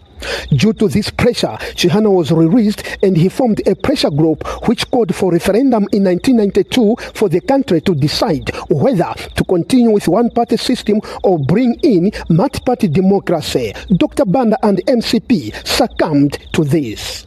The Alliance for Democracy AFOD, the party that today holds the convention, was then formed with Tom Achakufwa Chihana as founder and first president. This also saw the birth of United Democratic Front UDF with Bakiri Muluzi as its president. Both Achakufwa Chihana under AFOD and Bakiri Muluzi under UDF fought for the birth of democracy in Malawi. The country, through referendum, opted against one-party rule system. And in 1994, Malawi held its first democratic elections, which were competed for by three political parties, namely Alliance for Democracy, AFOD, United Democratic Front, UDF, and Malawi Congress Party, MCP. UDF won, and Bakiri Muluzi became the first Malawi's democratic president. MCP came second, and AFOD, the champion and voice of democracy in Malawi, came third. AFOD as a party had to continue to remain politically relevant in Malawi after the 1994 elections. In 2006, AFOD party founder and president Tom Achakufwa Chihana died and was buried in his home city of Mzuzu in northern region. Godfrey Shaba, who was vice president from Mangochi, then took over as AFOD president. In 2007, AFOD party held its convention, which elected Dindigowa Nyasuru as president. Nyasuru served in that capacity until 2012, when he died, and Shaba again took over as the party's president. In 2013, AFOD held its convention, which elected the incumbent leader, Enoch Kanzinge Achakufwa Chihana, dubbed as EKC, as the fourth Alliance for Democracy president. Since then, the party has gone through serious challenges, but the fourth AFOD president, Enoch Achakufwa Chihana, persisted and showed political maturity and resilience to keep AFOD afloat. In 2017, the party under the leadership of President Enoch Chihana embarked on a serious and massive revamping drive of the party to claim its former political glory. But this faced internal wrangles by some political wanderers who were once AFODians but left the party to join other political groupings within Malawi. AFOD found itself in court battles, which were later settled through the court ruling in 2018. After the 2020 tripartite elections, AFOD, through its president, the Right Honorable Enoch Kanzinge Achakufwa Chihana, engaged another gear in restructuring and rebranding the party and give it a national face, as opposed to the political notion that the party is a northern region political grouping. In May 2023, President Enoch Chihana started holding political rallies where he gave hope to Malawians facing serious socio-economic challenges. The first rally was at Intandire in Lilongwe, the capital city, where thousands of people gathered to hear him. Chihana told the gathering that central system that governs the country is the root cause of these socio-economic challenges and it needs to change. 30 days later, Chihana stormed Blantyre, the commercial city of the country, where again he attracted thousands of people, and he continued with his message of hope and upholding the rule of law while respecting human rights. A month later, the AFOD president was in Mzuzu, where Northern Region spoke, and was happy with the coming back of AFOD with full force of determination and clear vision of bailing out Malawians from the current hardships they are facing under MCP leadership. A month later, he was in Lower Shire, where the country got amazed with the number of people who came to hear his message up close, having listened or watched his two previous political rallies. Chihana concluded 2023 national political rallies in the Lakeshore district of Mangochi with massive reception from the people of Eastern Region. Mangochi spoke as well through an unimaginable turn-up. And just a couple of months ago, AFOD president was back in the capital city, Lilongwe, where he again addressed the multitude that gathered to hear him with his clear message of liberating Malawians. This is also where Citizens for Transformation CFT, People Power Movement President and Commander-in-Chief Timothy Pagonachi Mtambo, the activist and political revolutionist, was unveiled as a member of AFOD, and he has since been mandated with the position of Vice President Operations. Today, AFOD holds its convention here at Golden Peacock Hotel in Lilongwe, where several positions are up for grabs. The AFOD president is very clear on how delegates should vote. This is one of the major events that happens in Alliance for Democracy, where people first, they have to know where they are coming from, where they are and where they are going as a political party. Number two, is where we report as leaders who have served to the convention what we have done, what we have achieved, and what we have failed, so that the conference should give us direction where the party should go. Mm-hmm. Then after that, we dissolve the national executive so that the people should choose the new leaders who govern them or who run the party for the next 5 years. Every individual who has got capacity in a political party should be given a chance to take a position. And elections should not be influenced by money. And the positions in Afford, they are not for sale, where somebody can just come from anywhere because you have got money, you get a position. No. In fact, only those who believe in the ideas, and those who believe in Afford as a social democratic party, those are the ones who should be members of the party. Because you can't have a leader who doesn't believe in that political party and become a leader. You should be part and parcel of the ideas, and how the party was formed and why it was formed. When you believe in that, then you should be part and parcel of that movement. Afford president has since come up with 4 F's workable political and economic formula that would redeem Malawi from the current socio-economic hardships under MCP leadership. We come in with our 4 F's, first and foremost, in order to take this country out of the problems that the country is facing. The first one is to make sure that the country should have enough food in this country. For the country to have enough food, we have to make sure that farmers should have enough fertilizer. When farmers have enough fertilizer, these farmers will have enough food. For this to happen, we need to make sure we secure enough forex in order to buy fertilizer. The lastly is to make sure that we have enough fuel in this country. These 4, Afford is ready to make sure that within 100 to 200 days, these things are done. Then it means the country has started at a very good footing. Then we'll look at other things, education, we'll look at health, we'll look at infrastructure. So that as we are looking at the next 3 years while in government, we'll have to make sure we bring this country from where it is to a middle income country. That's our vision as Alliance for Democracy. And we know that with support from most Malawians, this can be achieved.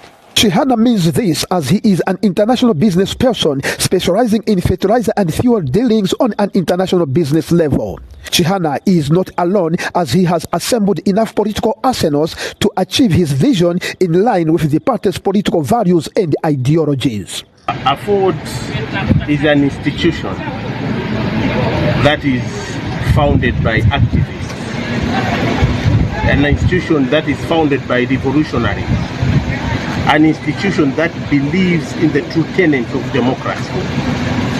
We, as an institution, are saddened that all the gains, the struggle, the fight for our democracy has been lost. We have regressed big time. The promises of our democracy was that the lives of our people will be better with political pluralism. But we have not seen that. This is Afford at work, and its president, the Right Honorable Enoch Kanzingen Achakufwa Chihana, Malawi's politician of the moment. This is the story of Afford as the political journey continues. Afford, the true champion of democracy in Malawi, where real democracy dwells. Aluta continua. Long live Afford, long live democracy. Malawi Sport. With that documentary, allow me to invite the Right Honorable Chihana to make his speech. Let us all arise as we give him a round of applause as he goes in front to give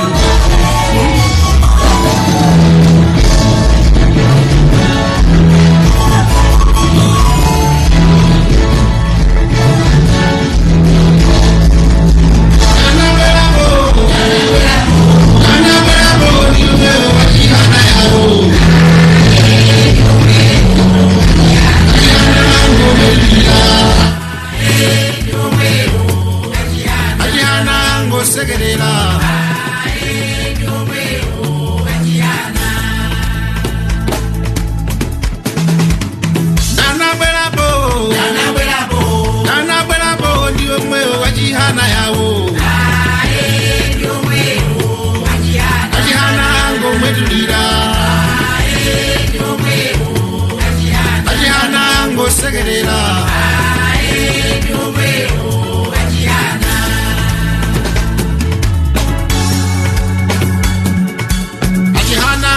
bwere tose kukuma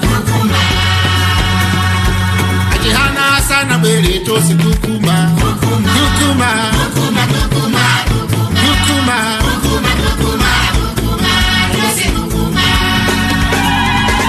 Chihana dango bwera tose hede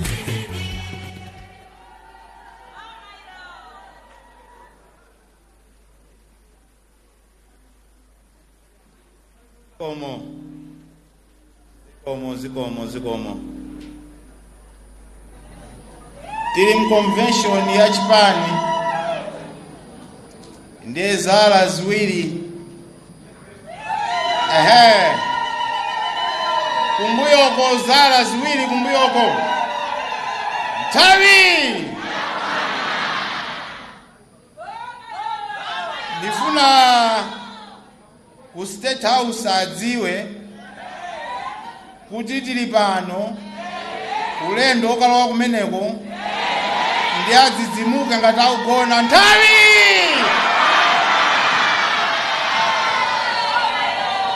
akuti sanamvebe nthawi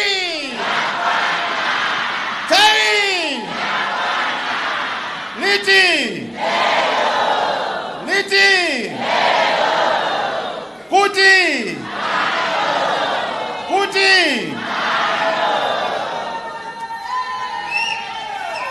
Kodi Southern Region mulipo? Kwezani manja ndikuone. Central Region mulipo? Kwezani manja ndikuone.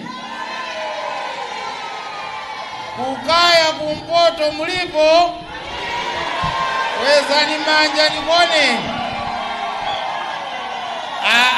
Nanga ku East Mangochi Machinga Baraka Zomba zikomo kwambiri.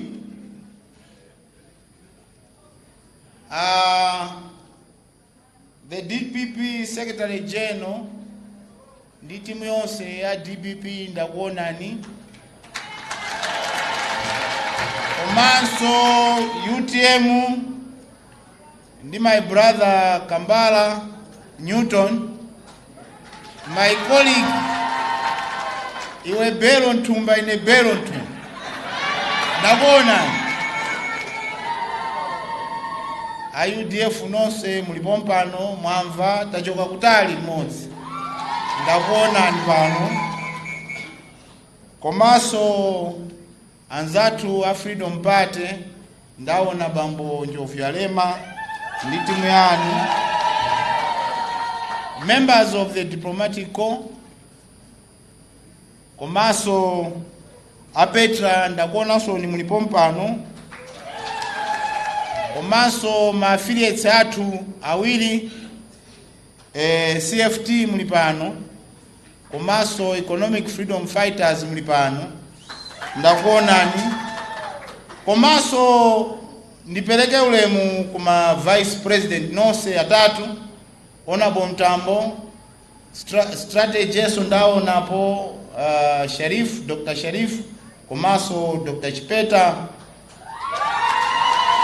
komanso ulemu kwa chair a convention, komanso chair organizing committee bambo Stambuli, komanso ma directors nonse, members of the National Executive Committee ya Chipani, amayi ndabambo azibusa ena ndaona alipompano tonse moni nonse mundilole kuti ndilankhulapo kachingerezi pang'ono kuti anzathu amene samva kachingerezi pang'ono, komanso anzathu amene samva chichewa apange choncho. Chifukwa lero ndalandira mafoni kuchoka kumudzi kuti kumeneko msamakangolankhula vizungu. Chifukwa ife eni ake Chipani tiyenekera kuti convention imeneyi titsatire mwandondomeko. Ndeni nati ayi vizungu viliko koma pang'ono chifukwa chonena kuti tili ndi anzathu amene afuna kuti amve kuti tikuti chani. As a Malawian, I would like to share with you some of the level of significance which today's convention holds for me and some of my friends, colleagues, patriots, trade unionists, revolutionaries, and activists who fought for this country who cannot be here today. First and foremost, I'm reminded of a paradox, and this paradox is Malawi. Malawi is a country so rich and well endowed, but yet its people still remain among the poorest on earth. As a revolutionary movement, a party that is born out of labor movement, we have challenged the status quo, fought against oppression, and championed the cause of the marginalized. Our roots run deep as social democrats, where we have cultivated a culture of equality, solidarity, and collective ownership. Today, we are here to reaffirm our commitment to this noble cause.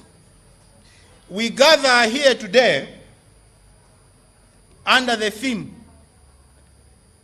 preserving our legacy, strengthening our commitment,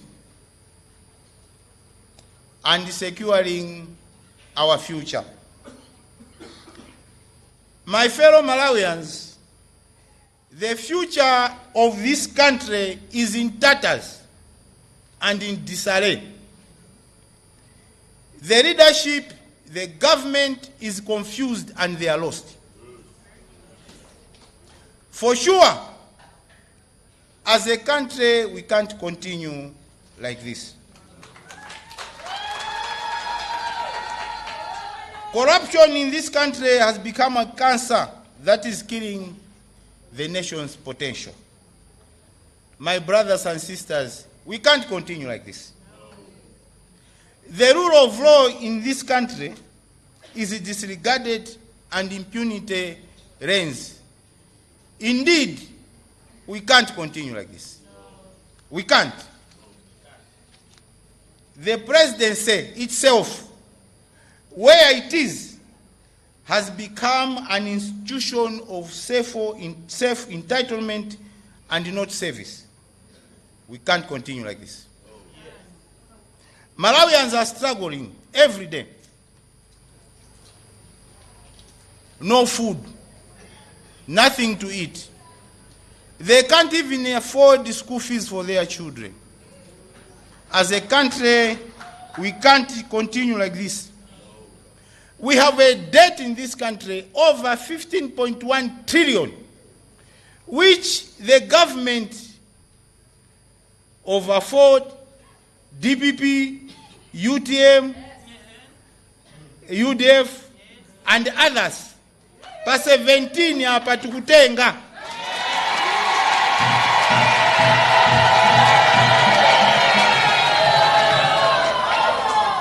Mutisira mavuto. And we can't continue like this. We can't.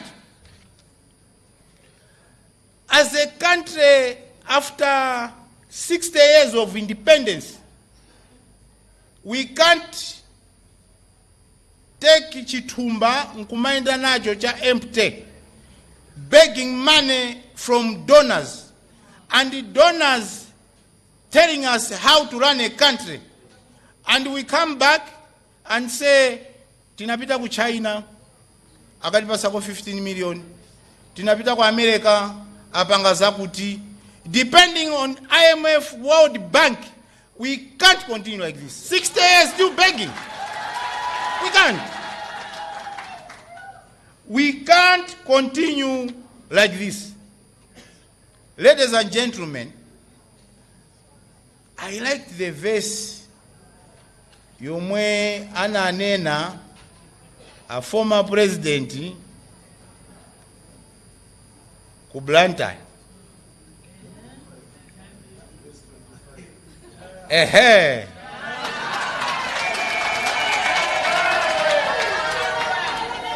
Ine sindibwerezaso.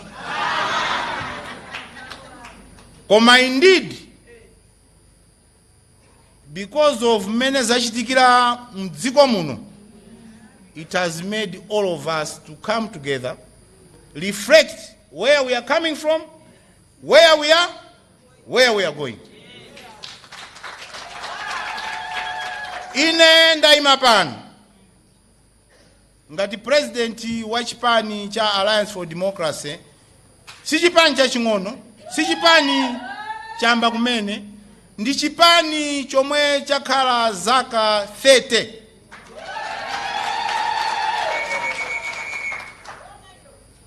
Ndaima pano ndi chisoni kwambiri ndi zomwe zuchitika. Ine ndakhala ndikunena kuti Afford were part and parcel of the Tonse Alliance. And ndaima pano, I was part of the signatory amene tinasainirana mgwirizano wa Tonse Alliance. Chifukwa chiyani tinasainirana mgwirizano wa Tonse Alliance? Timaganiza kuti zinthu Malawi zizasintha. Well, it was a serious mistake.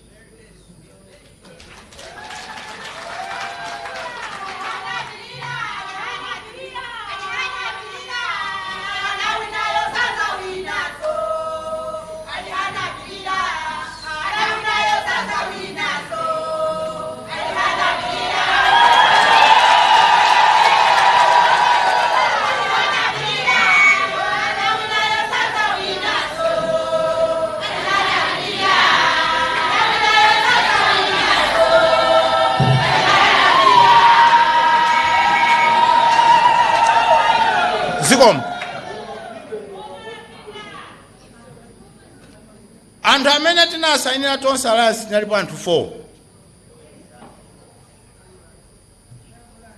Chakwera anasaina pamwamba, Joyce Banda pansi. My brother late Saulos Chilima pamwamba, ine pansi. Koma after titakhala pansi kodi tigwire ntchito limodzi ndizoona, andi kunzuzu ndina Alankhula kuti my late brother Saulos Chilima refused kuti I can't work with these people. Koma tawe nafe, my brother Kambala is sitting here. Akudziwa tinachitokhala naye pansi kuti anthu awo khanga tanasintha tentigwire nawo ntchito. Koma sitimadziwa kuti ni mikango yomwe tikuweta pamudzi. We didn't know. And ine ngati part of the person amene nasainira alliance, nifuna nipanga apologize to all Malawians. Mutikhululukire Mbuno Salota.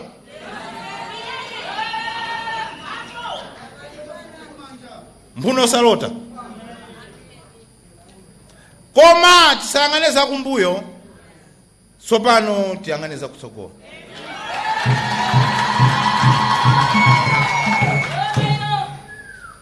Tipite limodzi kutsogolo tikonze dziko ili. Andi tonse tikudziwa kuti amene tikalowa mboma, for sure we are going into government.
ndimati tikulowa mboma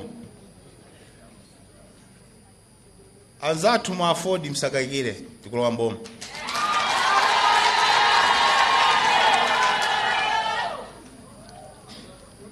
anzathu ku DPP msakayikire tikulowa mboma anzathu ku PP tikulowa mboma anzathu ku UDF tikulowa mboma nakonso ku PP odi uko tikulowa mboma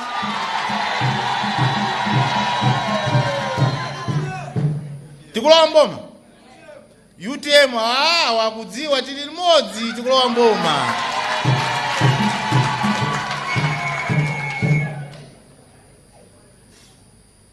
ndiye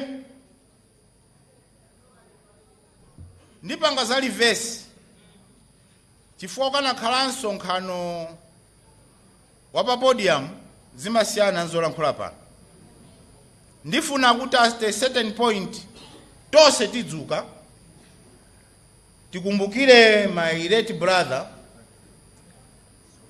Saulos Klaus Chilima amene anaenda kona to kona, village to village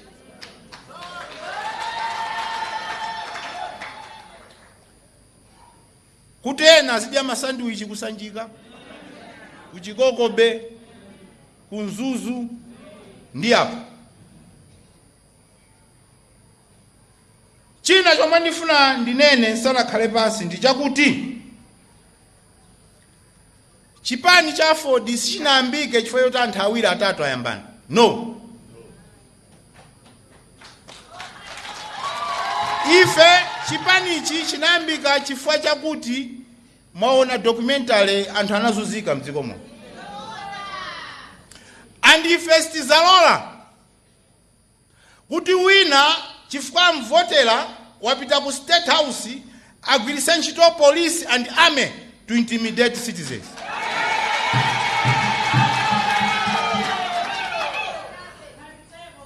China mudziwe, the reason why Ford was born, supported by UDF, first and foremost, freedom of speech.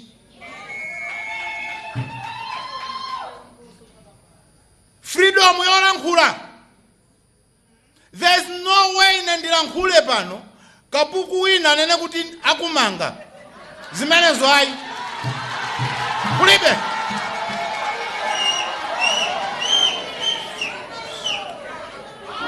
We can have no money, no food.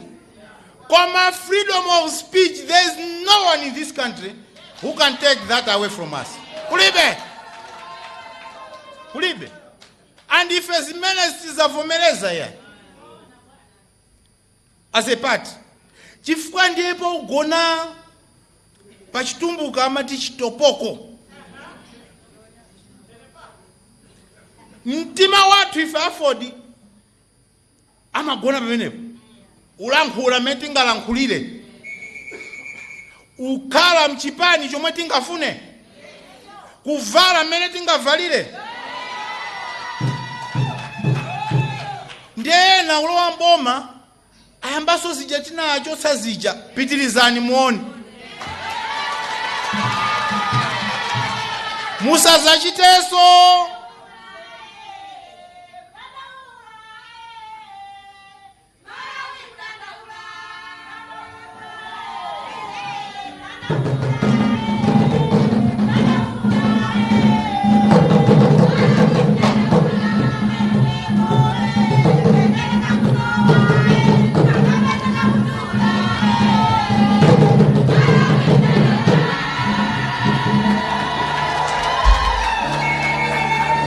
Ndakhala ndi 2 minutes yoti ndimalize speech koma ndifuna ndikambepo ziwiri zitatu nsanamalize. Choyamba kuti mudziwe kuti dziko lasokonekera zinthu sizili bwino. Ife first citizen wa dziko amugenda miyala.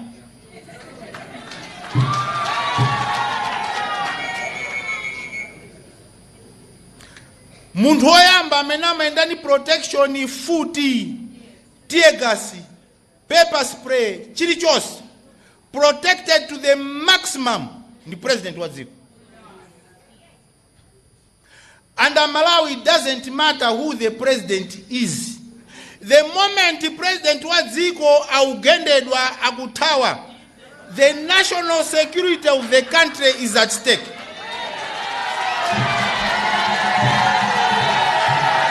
Is at stake. This presents a clear and present danger to the national security of this country. Tikhale pasi dziko silili bwino sopano ngati iye anifuta genda utawa nanga ine ndili nchikwanje.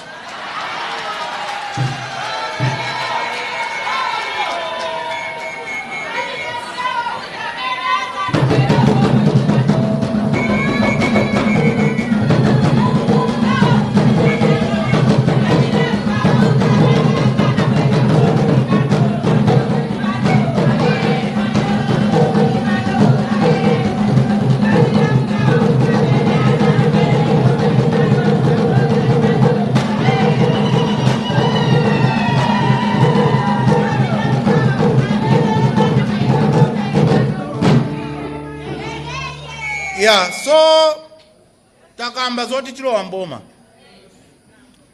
sinkhani yokangolowa ndi ukhalamo numachita izi achitawa ya koma koti tini ma program otani. One, once you are in government you will be sitting on 15.1 trillion ndalama zomwe kumene zalowa sizikudziwika bwino, zomwe achita nazo sizikudziwika bwino. 15.1 trillion. Yoti boma lathu lizakonze. Secondly, issue of food security in this country. Tikati food security, we talk of at a household level. Kumudzi kweni, kumalaka kutali kuja, kumuhuju, kuhewe, kusalima kukachu, kumakanjira, kwa Lulanga. Food security at a household level. Also, Mango Ghani's and Funo Kara president, but can you sort out these problems we are talking about?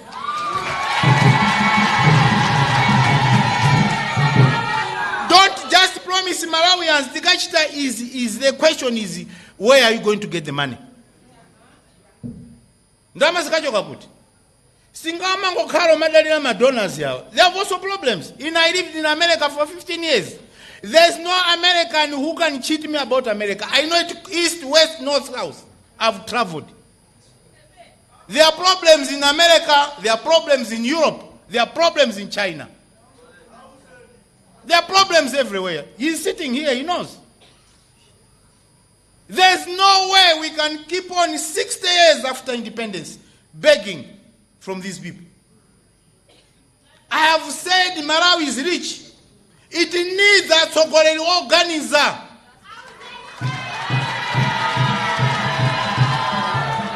Tilo Amboma, where are we going to get the money? Never gonna nchito ene. Mpamene mfuna nyamata ngati feti kuze ni where we are going to get the money.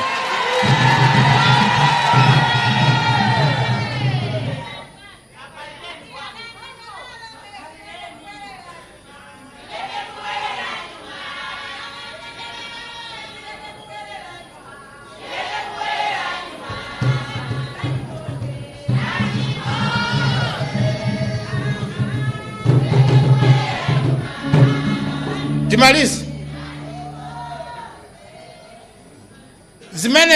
Zimene tiziganiza kuti tizazipa nthawi tikalowa mboma kuti 2-3 years Madonna's bye bye. Inu ndife khale trade. We produce, you buy. You produce, we buy. Because these people, they dictate terms ngati ndifeana tukupatsani. Let me speak in English so that you can hear.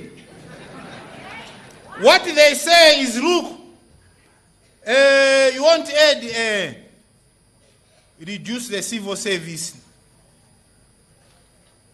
Mchotsepo easy, no subsidy, msapenge ichi. It means these people are running our government. There's nothing we're doing. They're running us. They are governing us, which means the same colonial masters, they are back.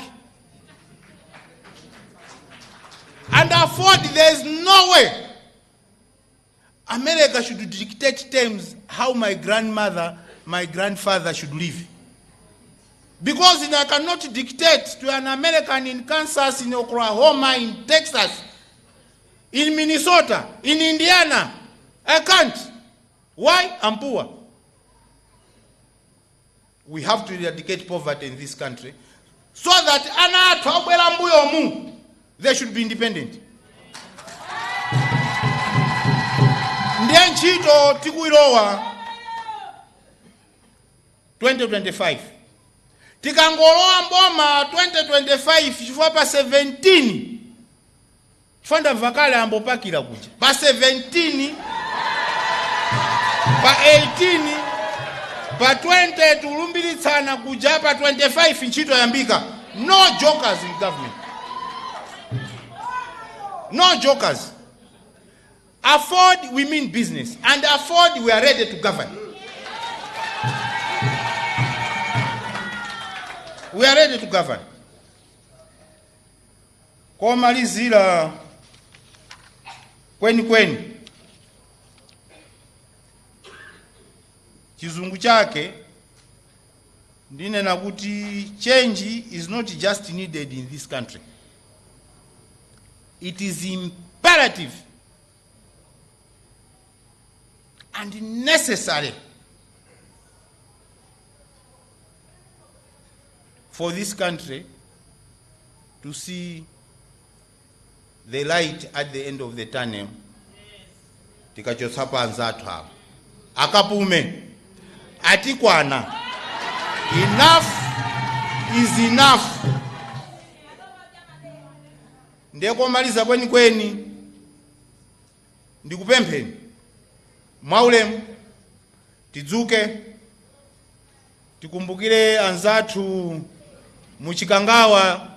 Although there is no commission of inquiry yomwe tifuna atipatse nkhani itikamba tikamaliza ma convention, koma pakali pano tieni tipereke ulemu kwa mizimu ya anzathu amene anafa pangozi ya ndege, komaso tubwerera mbuyo gulene Duchi Caesar, tubwerera mbuyo gulene Otto Nchirwa, tukubwerera mbuyo Agadama Chiwanga kumwanzi Amatenji ndanzawo.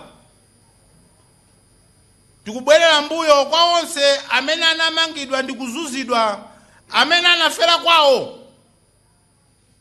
chifukwa choti alibe mayina.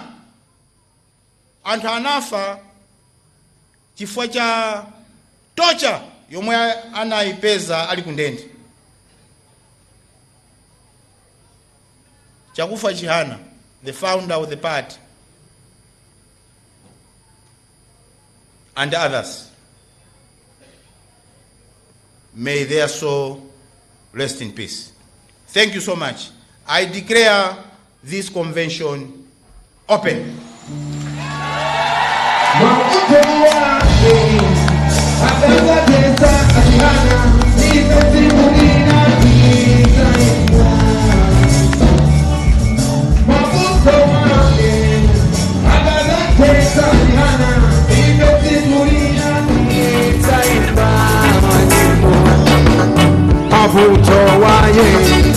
Igazatesa Chihana ipetsigulina titsaimba nyimbo mabuto ayawa. Agazatesa Chihana ipetsigulina titsaimba. Woza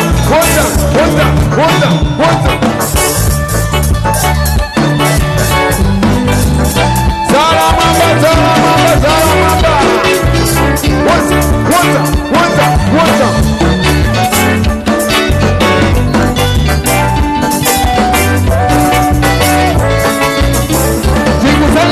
kwela piripe funa Chihana wine ipetsigulina salamujo kwela piripe Woza Chihana wine ibetikulina kuti mavuto wayawai akaza peta Chihana ibetikulina nitsaimba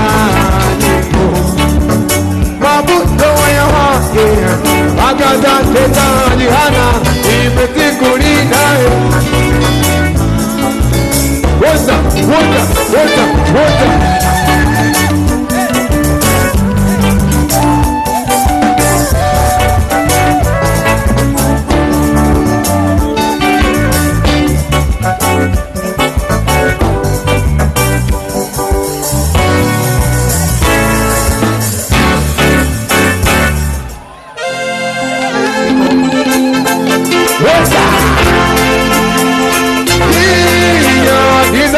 Na bote Dinya na bote Ugo kumera Aba bagande Ugo kumbodo Nipani ya bote Wosta Dinya na bote Dinya na bote Ugo kumbodo Aba bagande Ugo kumera Kupotera mbole Chipa mijafuto Wota Wota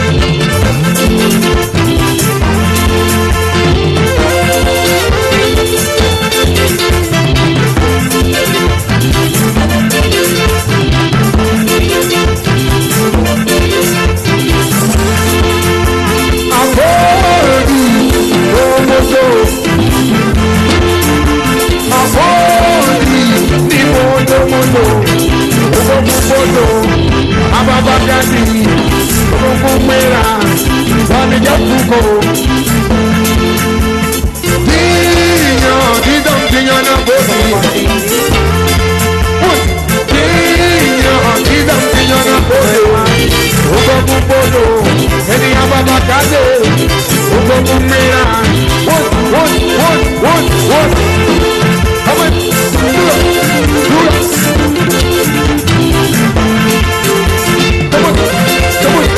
Come on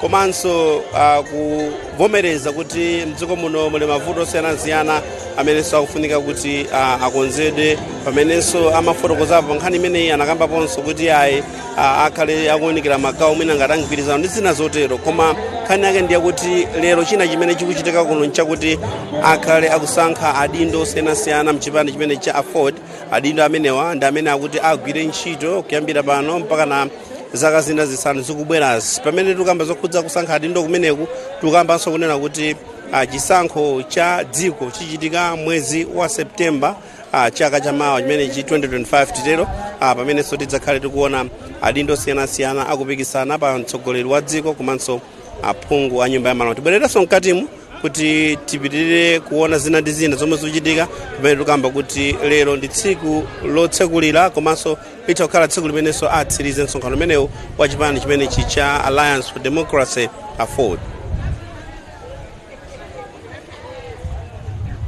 muno ndi katikati mwa chipinda chimene mukuchitira msonkhano waukulu wa chipani cha Alliance for Democracy Afford tangomva kulankhula kwa mtsogoleri wa chipani chimenechi Enoch Kamzingeni Chihana tsekulira mwambo umene wa msonkhano waukulu mwina chimene ndinganene pa zimene amayankhula zambiri zokhudzana ndi chipani chimenechi kumene chikuchokera zolinga zake kuti chinakhazikitsidwa chifukwa chani namafotokozapo zokhudzana ndi mavuto akumana nawo ndi mmene ngati chipani kungamene amanena anthu andale chipani chawo chikuonera kuti chikuzathana ndi mavuto amene dziko lino likukumana nawo za mavuto ngati njala zino umphawi ndi kunena ndipo pamene popano kuti lalephera ndipo iwo ndamene akuona kuti atha kuchita bwino mu chaka chamawa pa chisankho cha 2025. This marks the end of the first half of the day. The delegates will reconvene after an hour for the voting and announcements of the results thereof. But before we go, we would like to do a group photograph. So the President, the First Lady of the airport, and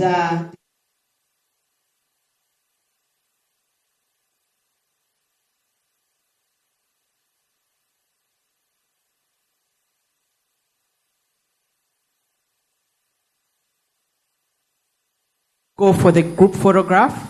Allow me to just close with a word of prayer, and then we're done with the group photograph. We can take leave. On behalf of the chairman of the organizing committee, allow me to thank you all for availing yourselves to the opening of the convention of our fort. You came in your large numbers. Delegates and representatives from different political parties receive deepest gratitude from the afford. Thank you so much for availing yourselves from the morning to now. We would like now to close with the word of prayer. Let us pray. Alliance for Democracy Our God and our Father, we thank you for the successful morning that we have had as the deliberations continue in the afternoon, continue guiding us and go before us as we go back different ways, and as we do whatever we do in the afternoon. In Jesus' name we pray. Amen. I've been your host, Fishani, and I hope you all had a great time. Let me ask the President and First Lady, and together with all delegates sitting in front, to go for a group photograph. After that, the President will take me together with the First Lady of the airport and the rest of the dignitaries in front, and we afotokoza kuti zimene zakhala kuunikirana komanso amakamba wapampando wa msonkhano umenewu amene wana Clement Sambulu unena kuti msonkhano umenewu ndi gawo limodzi limene liunike zina mwankhani ngati zimenezo, komanso odiwo ngati chipani ayende motani, komanso maudindo amene anafotokozapo kuti akhala kuikamo akadaulo anali udindo ngati wa mkulu ona za malamulo, komanso ngati mkulu ona za chuma, amene wakuyenda kukhala anthu amene ali ndi anthu amene ali ndi ukadaulo okwanira. Nde posachita mtsogoleri wa chipani chimene cha Ford akhala kutuluka mchipinda chimenechi, pamene akhalenso ndi mwambo otoletsa zithunzi ndi adindo osiyanasiyana amene afika kuno. Tikhalanso tikumva kwa ena kuti kodi aona bwanji zokhudza zimene Alankhula president awo pamene lero akukwaniritsa limodzi mwa magawo a chipani chimenechi, makamakanso posankha adindo amenewa. Ku mbuyo kwathu kumene mukuonera mchithunzimo wonamo ndithu enanso achizipani zina, komanso tukamba za amenewa a Ford amene ali ainu ake makamaka a msonkhano amene waukulu wa chipani chimenechi. Tikamakamba zokhudza Alliance for Democracy Ford ndi chipani chimene chinathandiziraponso makamaka pankhani yokhudza kubweretsa ulamuliro umene unali wa zipani zambiri kuchoka ku ulamuliro wa chipani chimodzi motsogozedwa ndi amenewa ndi Achakufwa Chihana, omwenso anali bambo wawo wa Enoch Chihana, koma amenenso anakhalapo ngati mtsogoleri wa chipani chimenechi ndi Godfrey Shawa zaka zapitazo, koma chipani chimenechi anachiyambitsa mchaka cha 1993 ndipo chimayima pa mfundo zoonetsa kuti chikulimbikitsa democracy. Tikunena pano chili ndi phungu mmodzi ku nyumba ya malamulo kumeneku, koma nthawi ina chidali ndithu ndi aphungu ochulukirapo, koma pano mene zilili ali ndi phungu mmodzi.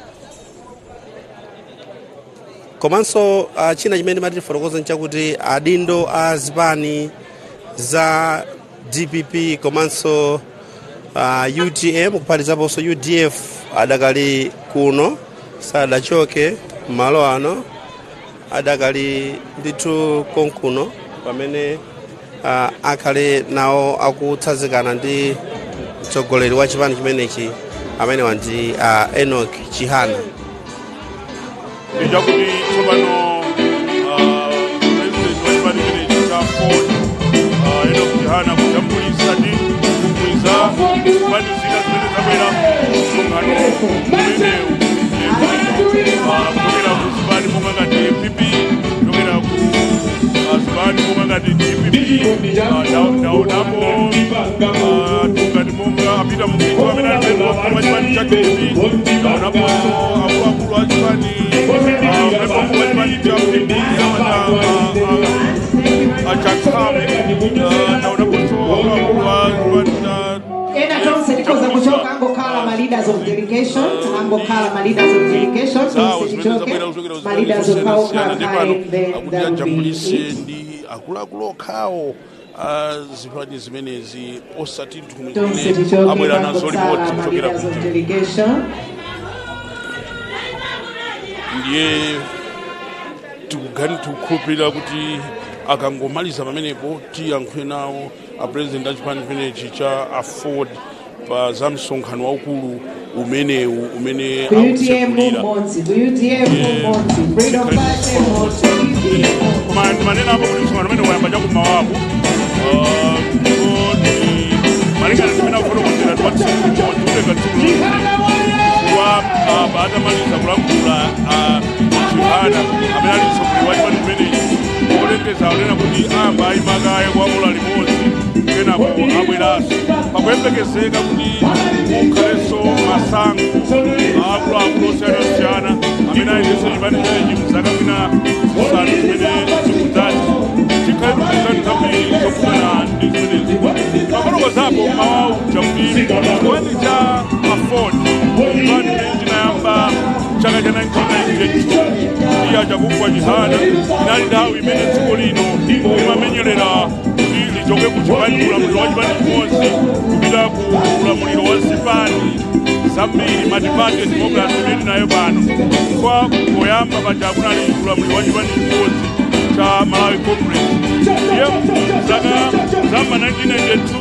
kunatuluka kalata imene analemba mabishopu ampingo wakatolika kufuta kuti zinthu ndale kachitidwe ka ndale kasinthe dziko lino pamene chipani chimenechi cha Aford chinkayamba ndi Achakufwa Chihana chinayamba ngati chamati pressure group kapena kuti ungopereka panipani pa nkhani zina ndiye chinakhala chipani kenango chinachina nawo chinatenga nawo gawo muchisankho chimene chinachitika chaka cha 1994 chamafotokozera kuti koyambirira kwenikweni chinaenda ku 36 chipani imene chakhala kuti chisankho china kwenikweni chikutsika Ambuye akudalitseni nonse abantu you can take it out from here. Thank you very much. Kenako ndikuma panopo chili ndi phungu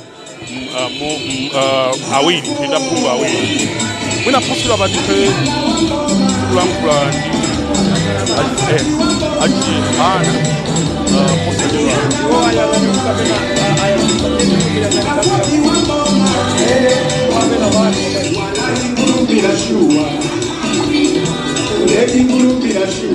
ye positero apa timalankhulana ndi apoli mtali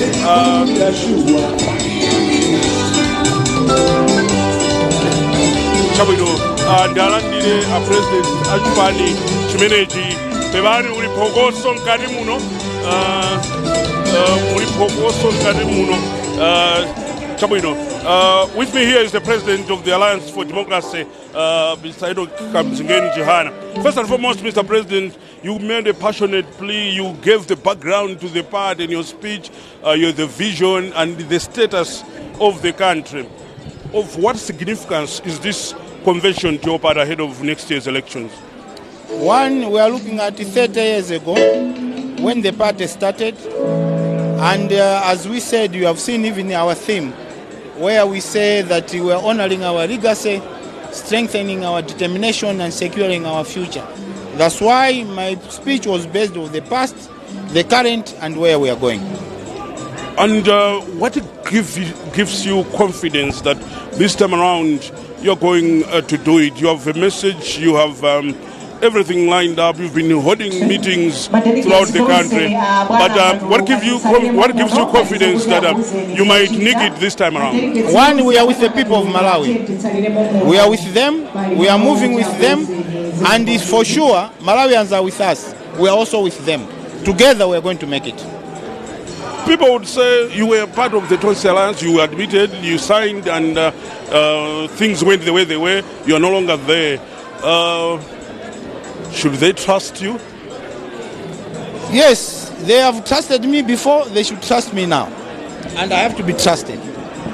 President Archman Chaford, Chihana, Zomwe kwambiri fajwangula nafe kuyambira pa Zodiac mwatsekulira nsonkhano umene ndiofunika bwanji makamaka pamene chipani chanu chikukonzekera chisankho cha chaka chammawa. Nsonkhano ndiofunika kwambiri chifukwa ngati chipani tatha zaka 30 pamene tikukumbukira kumene tachokera komanso pamene tili ndi kumene tikupita. Ndiye nsonkhano uwu waposa misonkhano yonse 6 yomwe tachita kumbuyoku chifukwa tikukumbukira zomwe zakhala zikuchitika komanso nsonkhano uchitika pamene dziko lino lidutsa mavuto osiyanasiyana.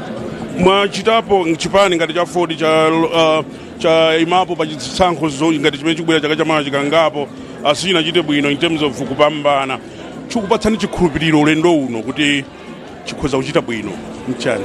Azungu amati once bitten twice shy. Takhala tidutsa mavuto ambiri, tadziwa pamene tamalakwitsa, pamene tikukonza. Ndiye taona kuti mmene takonzamo zinthu zikuyenda bwino. Yes. Amalawi achikhulupirire motani chipani cha Ford pamene tikupita ku chaka chammawa ku chisankho? Choyamba zipani zambiri aziyesa, aziona zomwe zachita. Ife tili ndi manifesto athu omwe Amalawi sanayesepo. Kwa ife tuganiza kuti Amalawi tsopano nthawi yakwana ife a Ford amene tinabweretsa democracy m'dziko muno atipange trust kuti tikhoza wathandiza kuwachotsa m'matopemo. Ndikuthokozeni kwambiri chifukwa cholankhula nafe a president chifukwa cha nthawi yanu, noziwa kuti mukuthamangira zina. Zikomo kwambiri. Zikomo kwambiri. Amene ndi a president achipani cha Ford Enoch Chihana, nachita mokhanga tikukwatula chifukwa kuthamangira zina, koma timafuna kuti timve kuti kodi iwowo msonkhano wakuona motani, msonkhano ndiofunika bwanji ku chipani chawo, makamakaso polingalira kuti chaka chammawa dziko lino likhale likuchititsa chisankho chapatatu chimenechi. Padakali pano a president achipani chimenechi akutuluka mu chipinda chino kupita panja motsogozedwa ndi akuluakulu ena a chipani chimenechi komanso ndi akuluakulu azipani anabwera kuno. Ndiye pamene akutuluka panjapo ine ndipatsire msanga Dixon Chivati Kondwe amene ali panjapo kuti akamatuluka atiuze zimene zichitike pamenepo, chifukwa chakuti iwowa muno akutulukamo kaye monga ananenera akunena kuti pakhala kaye break ya 1 hour kenako tizibweranso. Ifenso tidakalipo mpano Dixon Chivati Kondwe panjapo ngati ukundimva utha kutenga.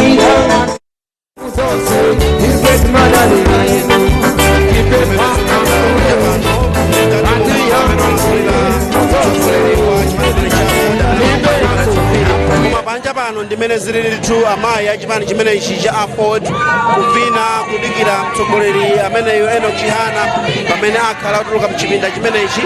Timatiti fotokozenso kuti mtsogoleri ameneyi akhalenso akubwera kudzatsekera msonkhano ameneyo wa chipani chimenechi, pamene akufotokoza kuti ikamafika nthawi ya 6 koloko kapena 7 koloko madzulo ano ambiri mwa maudindo amene aperekedwa kapena kuti amene anthu avotera akhale atadziwika. Izitu zikuchitika ndithu kuno ku Golden Peacock mu mzinda wa Lilongwe, ndipo awa ndi ena mwa anyamata amene ali kuno. 2025 akala siwan ipemelele ipemelele ipemelele ipemelele ipemelele ipemelele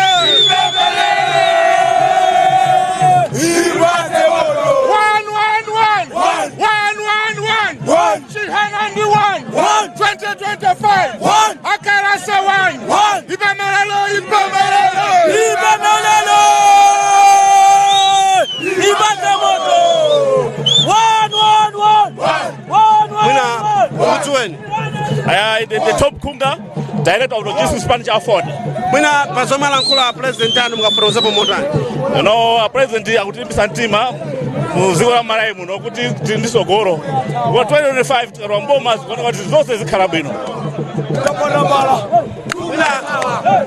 Mundi chiyembekezo kuti zitheka ndi 2025 mbali yanu. Chiyembekezo chathu choti 2025 ife tikolowa mboma. Ndipo boma litasintha tikusogolera wathu andi masomphenya otukula dziko la Malawi. Mwina nkhani yokhudza kulimbikitsa achinyamata akulimbikitsa bwanji achinyamata mtsogoleri wanu ameneyo. Mtsogoleri wathu achinyamata ndiwo zoti tsogolo la dziko lino. Ndipo iweyo ali ndi masomphenya oti anyamata apase mphamvu ndi kuthekera kuti atukule dziko la Malawi popasa ntchito zosiyanasiyana zochita zosiyanasiyana anyamata samakhale kumwamwowa akhale oziyimira pawokha ndipo pozesi wathu akulimbikitsa kuti achinyamata akhale ozipanga zawo pawokha. Tathokoza kwambiri. Zikomo kwambiri. Mmodzi mwa akuluakulu a chipani chimenechi cha Alliance for Democracy kufotokozapo za chiyembekezo chawo kuchokera kwa mtsogoleri amene eno Chihana. Tikhalanso tikumva kuchokera kwa ena amene asonkhana panja pano pamene mtsogoleri ameneyo akhale akunyamuka kubwerera ndipo akhale akutseka msonkhano umenewu cha ku madzulo kuno pamenenso akhale atasankha adindo osiyanasiyana.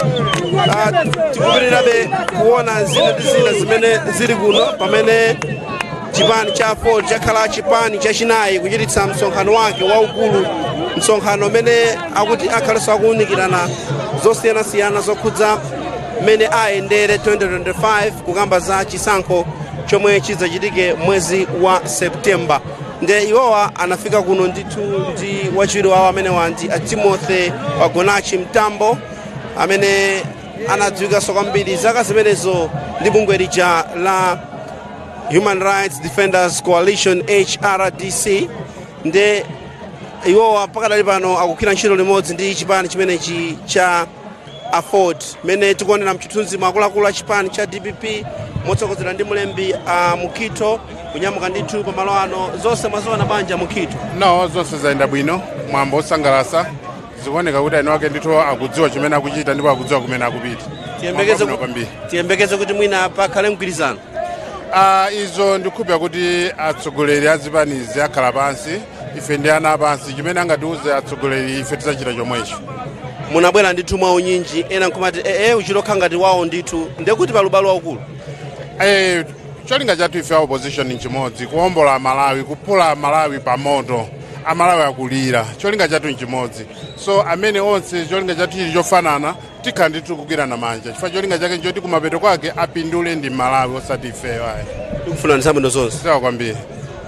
Kulankhula ndithu kwa mlembi amene wa chipani cha DPP amene wanti Peter Mukito kufotokozapo chomwe chidabweretsa kuno ndipo mene mukuonera mchithunzimo kutsanzikana nawo amene anawaperekeza kuno kudzakhala nawo pamwambo umenewu wa msonkhano waukulu wa chipani chimenechi cha Alliance for Democracy Ford. Tikuonanso ndithu ena amene ndi achipani chija cha Freedom Party amene wanso afika chomwe mtsogoleri wake ndi amene wa Akhumbo Kachali naonso anafika kuno ndithu kudzachitira umboni makamaka msonkhano umene wa ukulu wa Freedom Party. Takulandira dzina lanu? Dzina langa ndine Clara Bandawe. Chabwino mwabwera kuno ngati Freedom Party, mwina ena nkufunsa kuti mwapezeka bwanji pano? Ife tapezeka kuno pamene tinamva kuyitana kuchoka ku Ford kuti tidzakhale nawo pa convention yawo. Mwina mmene alankhulira president a chipani chimenechi kwa inu munganene kuti mwatolapo zotani kapena kuti ndinu mungathiremo ndimanga motani ngati Freedom Party? Ifeyo tu chimene tachiona chachikulu ndichonena kuti 2025 kumene tikupitaku ndi bwalo lalikulu kwambiri ndipo ntchito ndi yayikulu. Chachikulu ndichonena kuti Amalawi amene akupita kokavota akuyenera kukavota mwanzeru komanso with a bit of maturity kusiyana ndi mmene takhala tikupangira mbuyomu. Mwina uthenga kwa amayi ndi otani? Amayi ambiri amakhala ndi ulesi okhala nawo patsogolo kuchita nawo ndale, kwa inu mungalimbikitsa motani amayi? Amayi tu ulendo uno akuyenera kuti adzuke onse pamodzi ndi achinyamata amene tiyeni tisafowoke azimayi tidziwe zonena kuti dziko lindi lathu tikuyenera kuti tilimenyerere zowawa zimene tikuzipezazi tikuyenera kuti tizifufute tipeze Malawi wabwino koma zonsezo zikatengera kunena kuti takapanga kuvota mwanzeru. Zikomo kwambiri ufuna zabwino zonse. Zikomo kwambiri. Tamene Freedom Party kuti lankhulanso kuno ku Golden Peacock kumene kukuchitikira msonkhano mene wa chipani chimene cha Alliance for Democracy Afford pamene mtsogoleri wa chipani chimenechi watsegulira tikulandireni pano pa Zodiac dzina lanu. Kennedy London James. UDF mnali pano mwina mwaona bwanji msonkhano wa pamwamba kwamba ntayamikira nzathuwa achita msonkhano wabwino wabata chilichonse chinali chabwinobwino andi tithokoze kwambiri zinali zabwinobwino. Zilimbikitsa bwanji umodzi pakati pa zipani? Ndikutaka kuona kuti Malawi akhala ali mmodzi for almost every party imene ili ku opposition inali pano. Taona DPP, taona APP, taona Petra, taona UTM, almost chipani ya ifenso UDF tinali pompano, so zikuonetsa kuti pali ubale wabwino kwambiri ngati zipani Malawi muno. Ndathokoza kwambiri. Zikomo kwambiri. Amene chipani chimene cha UDF amene analiso pano mwina kungokuno samponiso ena amene afika kuno tikuonaponso ena achipani cha Peoples kuchokera pomwe ife tili ayimachako musiku amayi amene wa chipani chimene cha Peoples amenenso anali nawo kuno ku Golden Peacock pa msonkhano mene wa chipani chimene cha Afford, msonkhano mene udakali mkati sunathe pakadali pano mtsogoleri wake amene ndi Chihana angotsekulira kumene msonkhano umenewu ndipo akhale akubweranso madzulo ano kudzatseka msonkhano umenewu pamene akhalenso akulengeza ena mwa adindo amene asankhidwa maudindo osiyanasiyana amene afotokoza kuti adindo amenewa alipo 31 koma maudindo onse ofunikira amene amakhalapo mchipani cha kuti malinga ndi malamulo awo izitu kutengeranso ndi zomwe atiuza Clement Stambuli maudindo amakhalapo 94 nde lero akungangana zokhudza maudindo 31 amene akhale akusankhidwa pamenenso akhale ndi mlangizi wa nkhani za malamulo, mlangizi pa nkhani zokhudza chuma, pakhalenso msungichuma amene komanso pakwenanso kukhala mlembi wamkulu wachiwiri kwa mlembi mneneri wa chipani onsewa akhale akusankhidwa tsiku la lero. Koma zomwe mukuona zinzoti anthu amenewa akungodikira kuti mtsogoleri wawo amenewa Chihana atuluke mchipinda chimenechi pamene wakambapo mfundo zingapo zokhudza amene akuzionera zinthu ngati chipani komanso amene tamvera muja akuti pali zambiri zimene Amalawi akukumana nazo zomwe ndizotsamwitsa komanso iwo apepesa kuti pokhala nawo mu mgwirizano omwe ukulamula pano umene ndi mgwirizano watonse umene ukutsogolera dziko lino. Nde tikhalenso posachita pa tikubwerera ku sector 5 amene kuli mzanga Chance Mloza Banda amenenso akhale akuwunikira zokhudza mmene zakhalira makamakanso pa zomwe alankhula amene wa Chihana mtsogoleri wa chipani chimene cha Afford kumenekonso ali ndi anamando amene akhale akuzukuta bwino lomwe mmene ndondomeko yonse yayendera kuno ku Golden Peacock Hotel. Koma titsindike ndithu kuti msonkhano umene usudathe ukhale ukutsirizika likamati tsiku la lero latha chifukwa chonena kuti maudindo anga pakuoneka kuti ambiri akhale akupita opanda opikisana nawo.